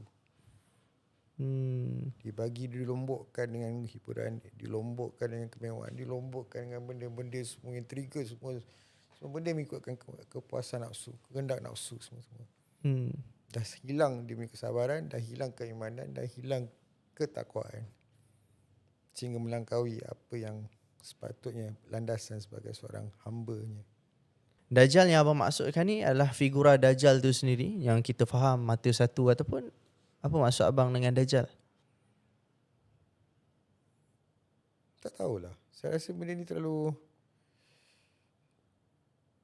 kompleks untuk diperkatakan. Yang paling pertama adalah kejahatan lah. Kejahatan merosakkan muslimat. Itu saya nampak benda tu. Especially bab-bab LGBT lah. Sebab dia mereka serang bukan yang L. Dia bukan serang pada yang T. Dia bukan serang pada yang G. Dia serang pada yang B. Bisexual. L datang terang bro. Perempuan-perempuan je. G laki-laki je. T pondan, siapa je layan pun. Kan? B bro. B tu berselindung bro. Laki pergi, perempuan yang pergi. Lagi janam. Abang pernah jumpa orang macam tu? Siapa? Kenal? Mana-mana pun dia. Siapa bro? Mana lelaki dia nak, perempuan pun dia nak. Bersindung di sebalik. Jadi mungkin anak-anak muda yang terperangkap dalam kejahatan ni kan, apa yang abang boleh nasihatkan untuk mereka? Sedar diri, sedar ruang, sedar masa. Sesungguhnya manusia dalam kerugian kecuali insan beriman dan beramal soleh serta pesan-pesan dengan kebenaran dan sabar. Surah Al-Asr. Balik kat situ lah, demi masa. And seronok tu memang seronok. Sampai bila pun tak habis seronok tu. Enjoy ni sampai bila-bila pun tak habis. And tapi bila sampai berlakunya satu perkara dalam hidup kita, jatuh sakit ke, cacat ke, mati ke, tak sempat untuk kita bertaubat, dalam kubur kita tak nampak. Tapi bila kita kat luar ni ada peluang. Saya nak kata saya baik tak baik bro. Saya suka explore, saya suka tanya soalan banyak benda.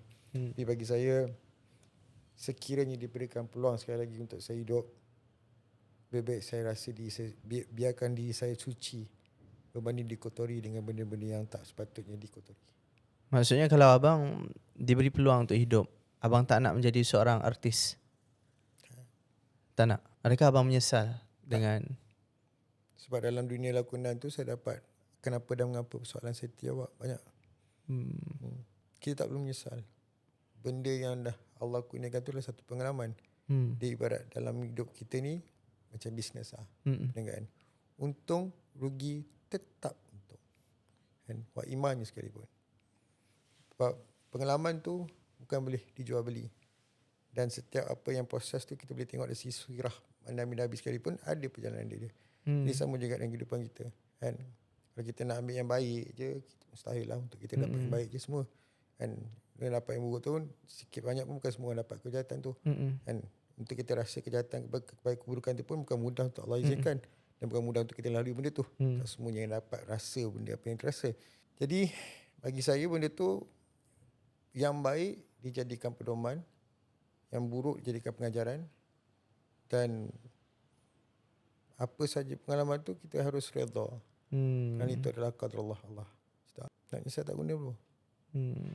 Bebek menyesal sekarang sebelum sampai ajal, itu je lah. Apa lagi nasihat abang tentang move on? Move on Yalah, itulah jangan pandang perkara yang lepas kan. Mana tadi yang benda lepas perlu dipandang. Ditolik belakang untuk lampiran ke depan. Ramai orang, kita jangan lupa benda lepas. Tak boleh. Pengalaman yang lepas takkan boleh lupa. Tapi itu adalah lampiran kita bawa ke depan ke arah kebaikan. Itu betul. Kan? Ramai orang lupa, contoh siapa orang yang gini ambil dadah ke, minum arak ke, dia dulu kaki perempuan ke, dia dulu kaki main apalah, tak kisahlah. Kita harus tinggalkan perbuatan itu. Namun pengalaman skill yang ada tu bawa ke depan. Itu baru betul bro. And ramai kita kita lupa tentang ingat. Tak boleh. Skills tu. Contoh dia kaki perempuan. Dia nak kaki perempuan, dia bukan senang nak ayat perempuan tu. Yang walau pakai phone sekalipun still ada skill. Skill dia nak make sure kan chat dulu. Okay, baby kat mana? Okay, kat rumah. Okay, kat apa tu, dah makan belum? Skill tu bro. Skill tu jangan buang. Yang buang tu perbuatan tu. Mengarah ke zina. Tapi skill yang ada tu, pergilah buat dalam bisnes. How to deal business. Betul? That's how. Tapi orang kita ni banyak tak nak lupakan benda yang lepas tu, buang terus semua. Salah. Macam dulu, kau sebagai seorang penari, macam saya dulu penari kan. Saya rasa benda tu, kenapa nak hilangkan penari tu? Saya nak kata exercise boleh kat rumah exercise. Diam-diam. Kalau tak boleh nak buat jogging ke, tak boleh nak berenang semua, selesai menari. Tak payah tinggalkan benda tu. Kalau aku tak boleh nak buat perform dah.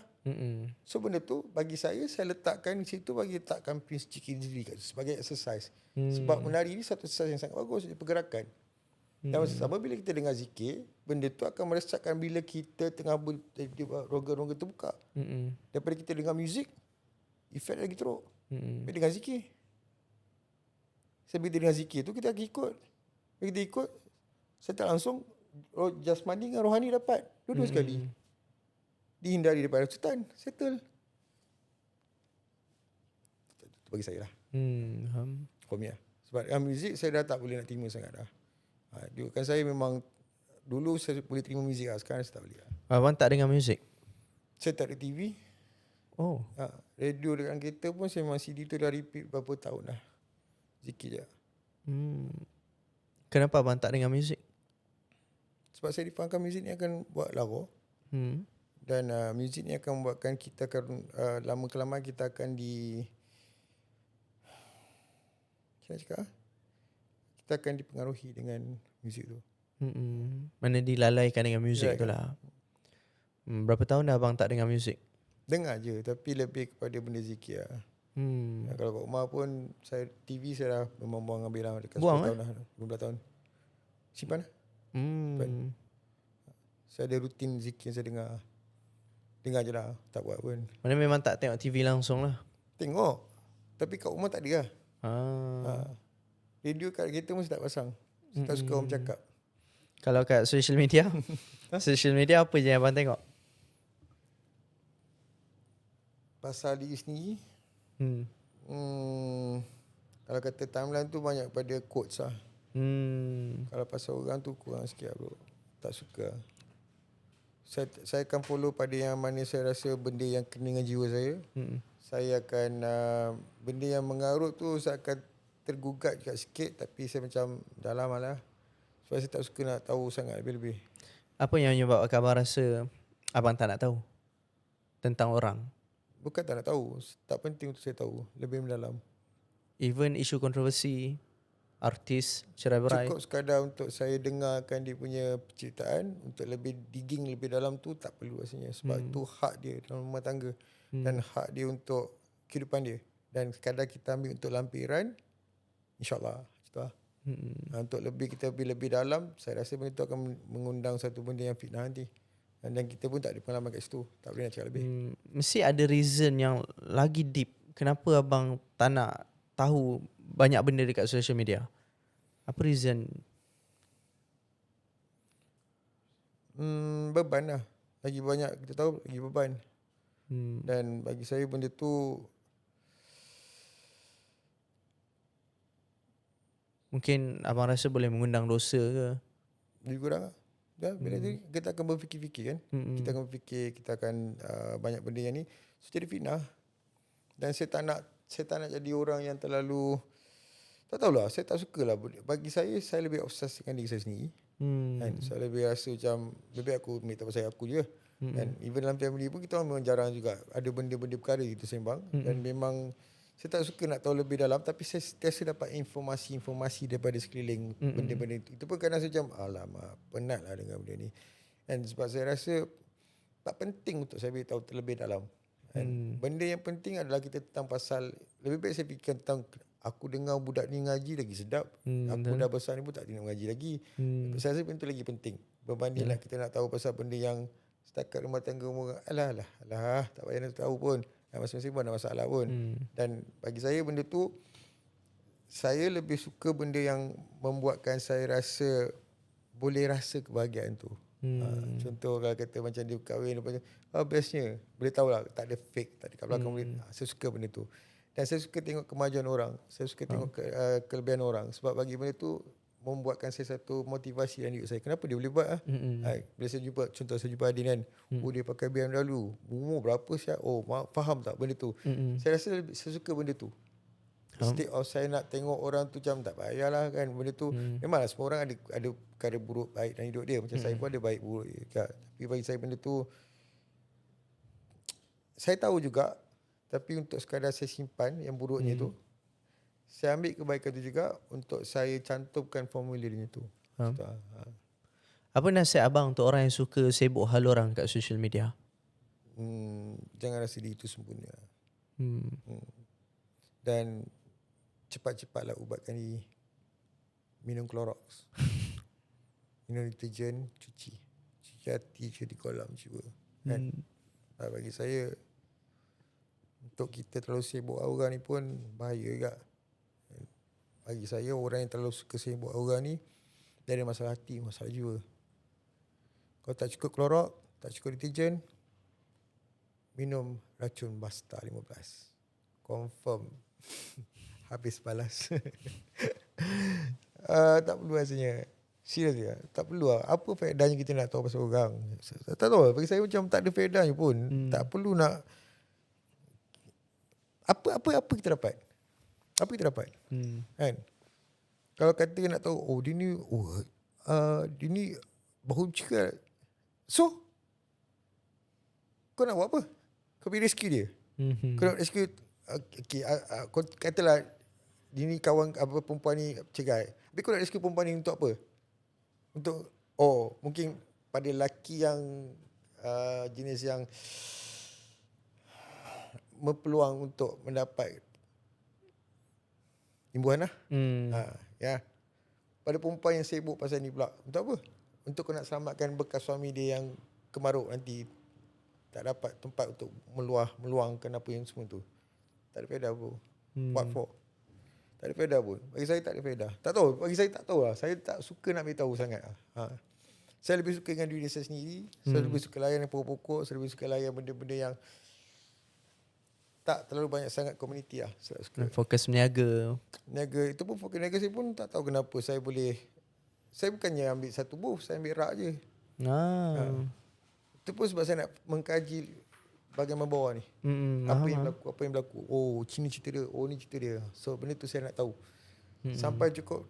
Lagi bulan 4 ni nak cukup 3 tahun. Dan baru saya akan pergi satu level lain pula. Level lain tu maksudnya apa? Biarlah rahsia. Tak payah. Biar rahsia. Teaser sikit. Tak boleh. Biar. Saya lebih suka orang, saya tak suka orang tahu apa yang saya buat. Saya tak suka. Dan bagi saya, setiap benda yang apa yang saya nak buat tu, saya cerita semua benda takkan jadi. Lebih baik saya pergi serahkan pada kun. Senang. Kun fayakun lagi better. Faham. Apa yang abang buat? Yelah, dengan kehidupan yang sekarang kan, apa yang abang buat untuk improve diri? Solat sunat taubat. Duha. Tahajud tu kadang-kadang susah sikit lah. Dan betulkan subuh, solat sunat subuh. Dengan saya cuba nak badatan kan lah. Situ lah. Yang lain tu saya usaha untuk menghindari onani lah. Apa nasihat abang untuk orang yang struggle nak tinggalkan onani?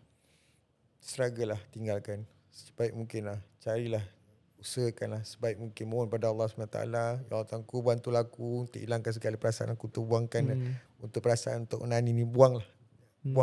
Percayalah. Bila kita dapat hindari benda tu, lagi banyak benda yang menarik akan Allah bagi nanti. Akan Allah gunakan. Seriously. Beza, sangat beza. Sangat beza. Apa perbezaannya abang nampak sebelum dan selepas? Beza. Bila kita hindari benda tu, semua banyak benda. Kan? Memang kita akan jadi terperanjat sikit otak kan. Bila yelah, kita lelaki ni dalam masa 30 hari ada 3 hari akan waktu kegesangan ni kan. Waktu air mencanaan. Situ lebih kurang kata kan. Padahal tak ada, sabar je benda tu. Bila kita sabar, insyaAllah benda tu akan dapat. Faham. Kelemahan kita lelaki ni banyak pada nafsu. Kan? Itulah kelemahan kita, itulah kelebihan kita. Bila kita biarkan nafsu mengawal kita, kita lemah menjadi seorang lelaki. Tapi bila kita berjaya mengawal nafsu, kita akan berjaya menjadi seorang lelaki sebagai khalifah. Dari tadi abang cakap tentang khalifah kan. Abang rasa sebagai lelaki, apa peranan lelaki sebagai seorang khalifah? Apa yang dia kena buat sebagai khalifah? Dia kena tahu kiblat dia yang sebenarnya kat mana. Orang lelaki? Lelaki. Sebab dia nak jadi seorang pemimpin kan. Bila dia tahu kiblat dia dalam diri dia macam mana, tegaknya alif tu kat mana, dan baru dia tahu kat mana letaknya diri dia sebagai seorang khalifah lah. Dan baru dia menjadi seorang khalifah. Abang rasa ramai ke lelaki yang tahu peranan dia sebagai khalifah? Selagi tidak boleh mengawal nafsu, selagi itu bukan khalifah. Selagi tak boleh mengawal nafsu, bukannya khalifah. Selagi dia membiarkan nafsu mengawal dirinya, itu bukan khalifah. Bukan khalifah. Apa contoh yang mungkin abang boleh bagi gambaran pada pendengar kita kan? Orang yang tak boleh kawal nafsu ni orang yang macam mana? Yelah, orang kata kononnya menjadi lelaki sejati kita kena main. kan. Main apa semua. Ada girlfriend couple kahwin main. Bukan kahwin lah, main tu. Kan? Itu kan lelaki sejati. Tanggungjawab sebagai lelaki sejati adalah melindungi kaum yang lemah. Betul? Betul. Jadi bila kita rasa kita couple, kita main, itu bukan lelaki sejati. Itu kau telah membuatkan kaum yang lemah itu dipergunakan kesempatan untuk melayari nafsu.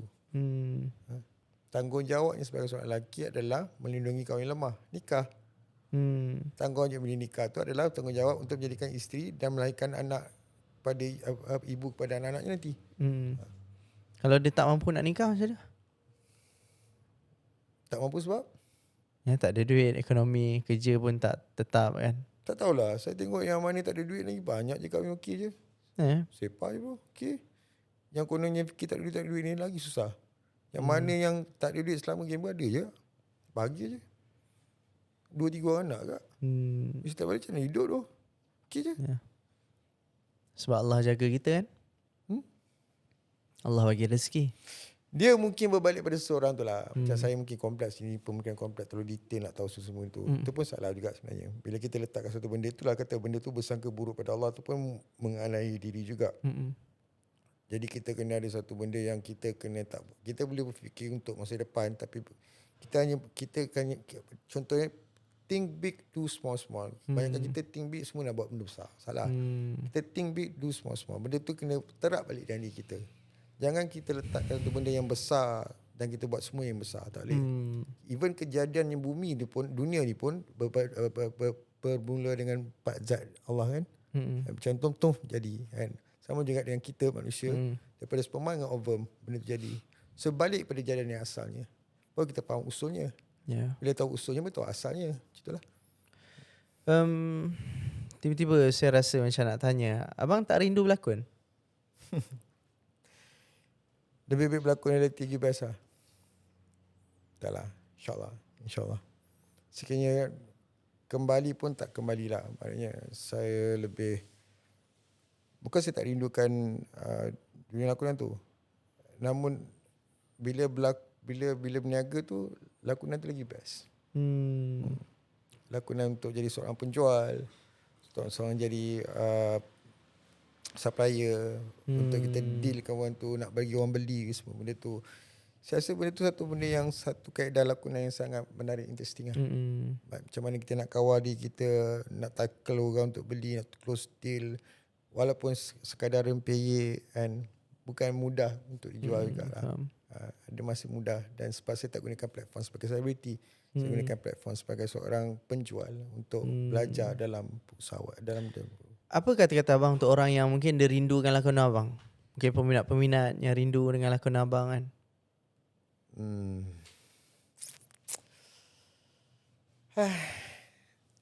Jangan berharap benda yang tiada.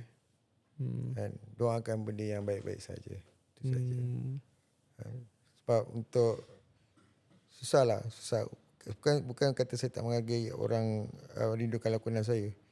Cuma untuk saya jadi Ikram Nizli yang dulu tak mungkin rasanya. Tak mungkin rasanya. Dan untuk saya, sebab dia jadi lain tau. Dulu dia ada satu benda yang lingkaran yang membuatkan bila saya buat tu benda tu tak kena tu jadi macam macam mana kau rasa okey tak? Tadi kau pegang tu okey tak?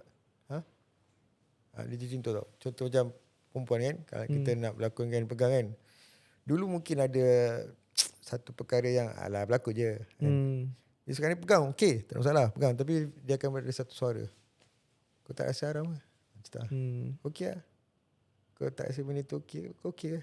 Kau tak nak suka tak apa, okey, tapi betul tak ni cara dia? Macam tu lah. Saya tak suka benda tu. Sampai macam rambut ni. Lama juga untuk saya terima. Bila saya difahamkan tak boleh kali hitam. Dan baru saya beli. Saya pernah ada satu time masa dunia baru rambut botak kan. Itu puncanya sebab colour dikatakan haram. Sebab botak. Jadi pelakon-pelakon yang dulu dengan yang sekarang kan. Zaman yelah, zaman abang dulu lah. Abang masih ada? keep in touch? Alhamdulillah. So far setakat ni Alhamdulillah. Jumpalah siapa Syah Muslim ke, jumpa Syah Skandar, jumpa Syam Hamid, Adi Putra, Izzul Islam. Ramailah jumpa okey je. Alhamdulillah.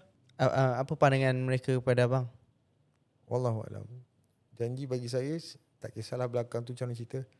Cukup sekadar jumpa, salam, boleh lagi berpelukan, okeylah. Alhamdulillah. Faham. Untuk saya lebihkan tanggapan diorang tak ada saya lebih-lebih lagi tu tukar hak saya untuk mengetahuinya. Cerita tentang ni kan, pengajian agama. Jadi biasa siapa ustaz pilihan abang? Mana abang sukalah kalau dia bercakap? Wadi Anwar. Ustaz Wadi Anwar. Kenapa? Tak tahu. Bila dia cakap tu relate dengan apa yang saya faham. Cerita tentang akhir zaman.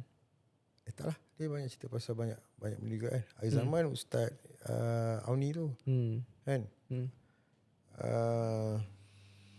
Satu lagi Ustaz Azhar Idrus pun not bad kak. Cuma dia kasar sikit sebab dia Terengganu punya kasar bahasa dia.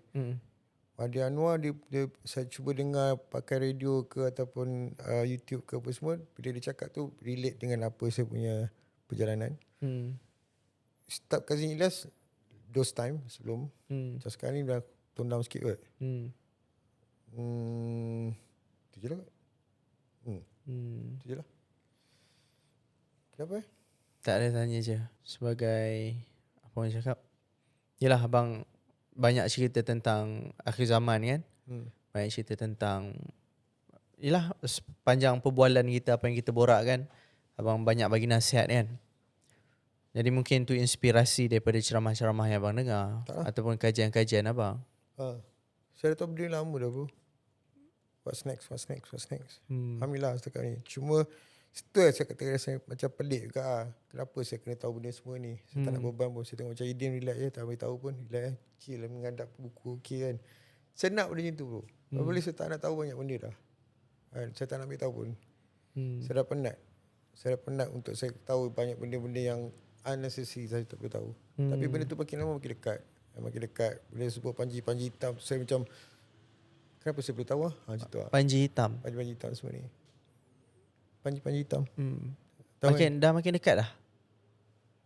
Macam mana abang tahu? Ramai je standby. Mana maksudnya abang nampak macam mana? Yang macam tadilah di sebalik bayangan tu semua. Macam tu. Ke nampak depan mata? Bayangan. Dari segi movement boleh nampak. Mimpi ke apa ke? Tak. Saya tak mimpi. Saya banyak pada reality. Movement lah. Tengok pergerakan, tengok baju. Jumpa orang ni je. Okay, faham. Dia macam tu lah. Dia macam satu benda. Bila tengok orang tu kan. Okay, contoh bila ada energi saya dengan awak kan. Okay, tiba ada satu benda yang akan buatkan satu. Saya sembang dengan awak. Dia ada benda yang lain akan terkeluar macam tu lah. Saya selalu dapat macam tu lah. Halusinasi ke? Bukan. Dia bukan halusinasi. Dia tak halusinasi. Dia akan bagi, faham? Ada macam tu. Dia ada benda yang kan aja nak terang. Susah saya nak terang benda ni. Contoh macam dengan Abang Cik kan. So ada benda yang saya akan dapat. Faham? Okay. So daripada situ saya akan kaji balik kat jumpa orang lain ni. Connect lah. Kita itu hari jumpa orang ni. Dia punya connection kat sini ada cerita dia sama. Keselambungan dia. So benda tu saya akan dapat kat mana-mana. So what's next? Mengikut abang punya pengetahuan lah. Apa yang abang nampak akan jadi lepas ni? Kita bahagian Nusantara ni kena hati-hati lah. Itu je lah. Hati-hati dengan apa? Hati-hati lah. Dengan kita next maksudnya? Kita next lah. Kalau kita tengok dari segi Kaabah kan, 4 penjuru tu, semua dah ada kena serang lah. Kecuali bahagian Hajar Aswad. Hajar Aswad dah ada pada kita. Siapa serang kita? Kita kena hati-hati lah. Tu lah. Sebab dia tengah mencari siapakah sebenarnya Imam Mahdi kan. So carilah macam mana pun takkan jumpa lah. Macam tu lah. Faham. Bukan tak jumpa lah. Kalau fikir dari segi logik nama Muhammad bin Abdullah kan. Bukan susah pun. Detect by komputer je bro. Kan. Come on lah. Takkan semudah itu. Islam kiasan kan banyak, bukan dalam Quran kan banyak dia punya pecahan-pecahan Yeah. puzzle dia kan. So benda tu takkanlah saya tak faham lah. Sebab tu kadang saya tak suka nak dengar ceramah-ceramah ustaz ni, memang kadang-kadang terlalu, tak tahu lah. Nak kena cari guru-guru yang musyid, betul-betul musyid. Yang bukan jenis selamba nak main keluar fakta je. Yang betul-betul lah. Sekiranya benar Muhammad bin Abdullah, type je. CIA boleh cari kau kot. Susah bunuh siapa Muhammad Abdullah tu. Semua siapa Muhammad Abdullah bunuh. Kan? Jangan bagi tinggal satu Muhammad Abdullah. Logik tak bro? Kan? So mesti ada cerita di sebalik cerita bro. Even dekat Malaysia ni pun ada cerita di sebalik cerita juga. Kenapa kita nama Malaysia, and kenapa kita di sebalik tulisan Jawinya Malaysia kau yang terbaik ke Islam lah, apa semua benda. Dan ada dia punya cerita-cerita yang keramat-keramatnya, banyak benda lah. So kita mungkin orang dalam generasi sekarang tak ambil tahu sangat. Dan benda tu disembunyikan oleh kita punya tok nenek moyang kita. Kerana benda tu tak boleh nak terbongkar. Rahsia kita, keturunan kita, semua ni. Banyak benda yang kita ada, benda yang hidden ataupun unsung story. Mana yang tahu mungkin mencari. Mungkin yang mencari tu sedang mencari. Mungkin yang tahu mencongkil lagi. Mungkin yang dah lebih tahu, dia lebih merahsiakan supaya tidak terbongkar banyak lagi. Macam itulah. Ni saja borak-borak santai lah kan. Abang rasa bila waktu tu? Rasulullah SAW pun tak boleh jawab apa. Wallahualam.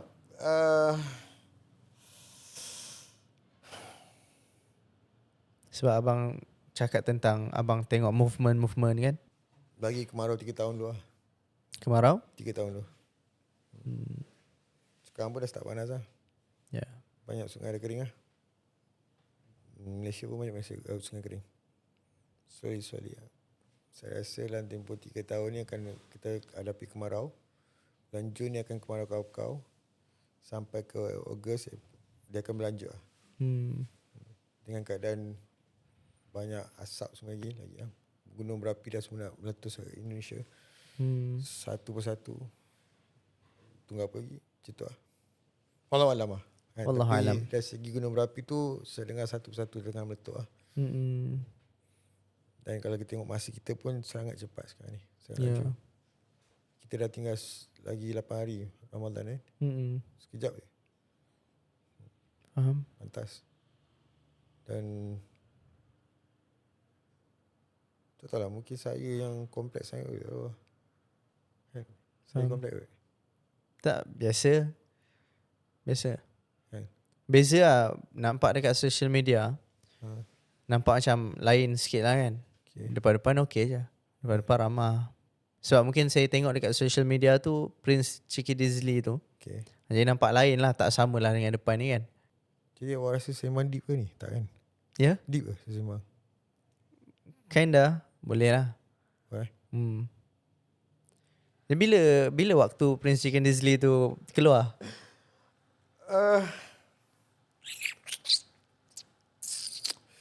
Tahu lah bro. Tak tahu saya nak keluarkan tidak lagi dia. Tapi dia akan keluar juga. Sebab ada benda belum selesai lagi dia punya perjuangan dia. Apa perjuangan tu? Belum selesai bro. Belum selesai. Mana dia akan keluar pada waktu-waktu tertentu? Sekadar mesut sikit. Setiap hari? Apa yang Allah kata kun. Kalau IQ Dizzly bila dia keluar? Sama juga. Sama bro. Dia tak boleh nak rancang. Bila rancang dia tak jadi. Dia lebih bagi yang benda tak dirancang. Bila tak rancang tu dia jadi spontaneous lagi better. Mana dia keluar bukan atas rancangan sendirilah. Tak. Faham? Tak. Jadi bila jadi macam tu memang auto pakaian all black lah macam tu. Pakai tanjak. All black. Kan? Pakaian. Prince Chicky Dizzly. Dia akan more pada hitam lah. Memang akan terus dapatkan pakaian hitam ke macam mana? Dia akan lebih pada hitam lah. Faham? Untuk fahamkan siapa yang perlu faham. Apa nasihat abang untuk orang yang selalu kena judge dengan orang lain? Saya punya prinsip mudah aja, pergi mati lah. Itu nasihat saya lah. pergi mati tu maksudnya kita matikan diri kita supaya kita tak nak peduli apa yang orang judge pada kita. Tapi kita perlu ambil tahu apa orang judge pada kita. Supaya itu satu musabah untuk kita. Dan tak boleh kita rasa macam kita betul je semua benda. Tak boleh rasa kita baik je semua benda, tak boleh juga kan. Sebab benda tu nanti kan jadi ke kategori istiraj kan. Mazmumah. Kalau kita rasa kita baik je Ujuk. dia macam tu lah, ujuk kan. takabur. Tak boleh macam tu. Jadi bagi saya mudah je. Bila orang judge kita, kita patut bersyukur alhamdulillah. Maknanya kita ada kelebihan yang orang menjadi perhatian pada orang lain. Namun dalam masa yang sama, jangan ambil satu benda yang terlalu berat dalam hidup kita. Sebab benda tu akan membuatkan kita akan termakan dengan benda yang negatif. Tapi sekiranya tahu nak manfaatkan negatif tu bertukar menjadi ke energi yang positif, silakan dengan bismillah. Apa yang macam mana? Saya suka. Oh, abang suka dengan Sebab tu bila tengok Prince Chickadee, dia suka orang kecam dia. Dia suka bagi orang kecam-kecam. Oh, abang suka kena kecam? Prince Chickadee juga saya tak suka. Saya suka bila saya dapat satu benda imbuhan yang balik bantal dia. Macam Prince Chickadee suka. Sebab benda tu energi yang energi orang yang jahat, energi orang baik mana lagi kuat. Energi orang baik ya? Juga. Okay, energi orang jahat. Lagi kuat. So energi kuat tu ambil lah. Okay. So ambil energi yang jahat tu, neutronkan balik jadi energi positif. Patutlah tengok Prince Chickadee kali kecaman. Kenapa? Mana orang duk cakap macam-macam, relax buat tak tahu je. Buat tahu je lah. Macam tak nampak pun apa yang cakap kan. Ambil je, tapi dia ambil poin paling jahat kali.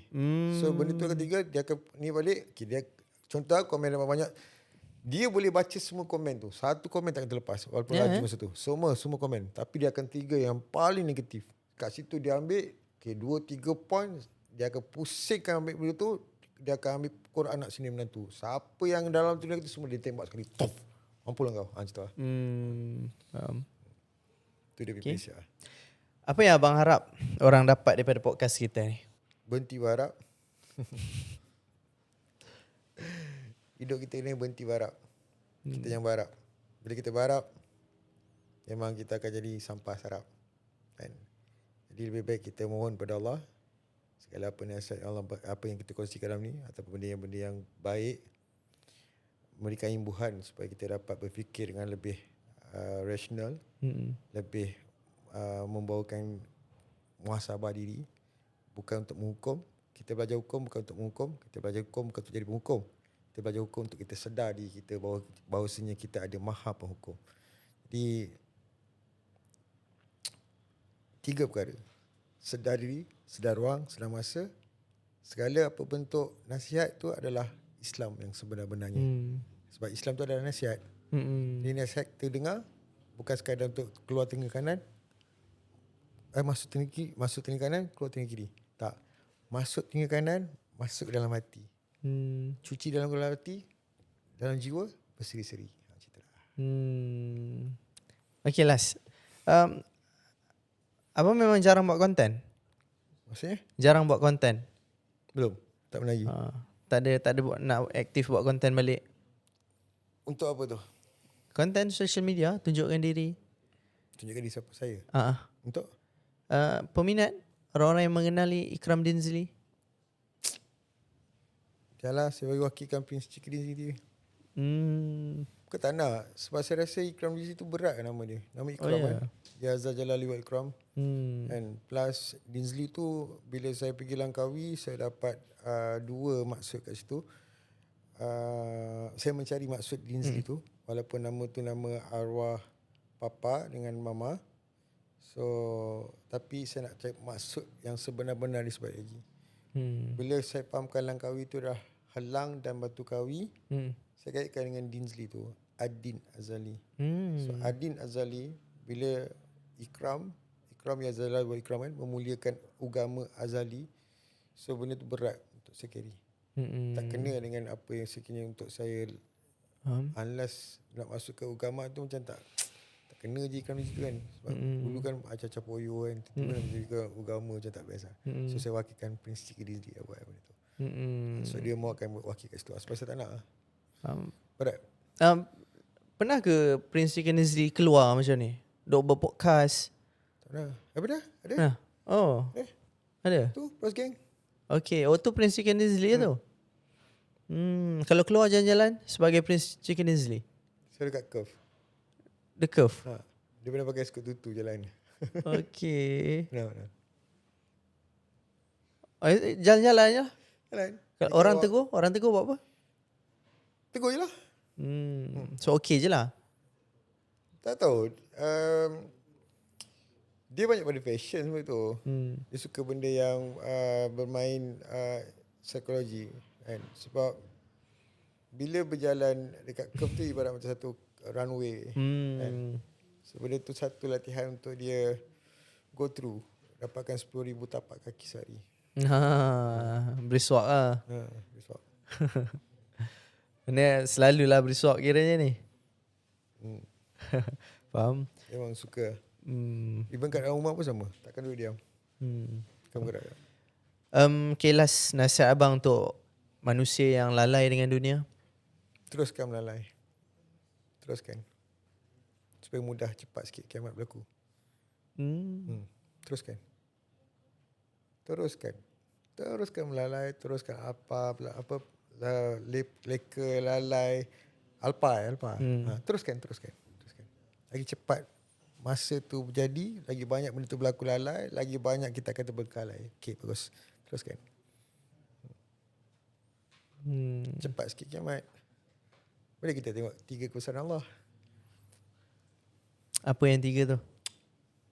Nabi Isa, Dajjal, Imam Mahdi, Nabi Isa, Dajjal. Abang nak lalui fasa tu? Nak tengok je. Nak tengok je. Tak nak sampai kiamat. Nak tengok je. Faham. Bila masa kita nak tengok Nabi? Yalah. Peluangnya. Betul? Jadi pada siapa yang lalai tu tolong teruskan lagi lalai. Teruskan. Terus. Banyak kelompok kecil nanti yang ni petang. Ya. Tak boleh buat apa dah bro. Kan? Betul tak? Ya, betul. Kita nak halang tak nak halang. Hidayah milik Allah. Teruskan lalai. Banyakkan lagi hiburan. Banyak lagi yang main Roblox. Banyak lagi main game. Teruskan. Ya. Okay. Okay. Cara. Okay. Saya. Kata-kata terakhir. Matikan diri sebelum ajal meniti. Supaya kita dapat mengenali lebih dalam lagi.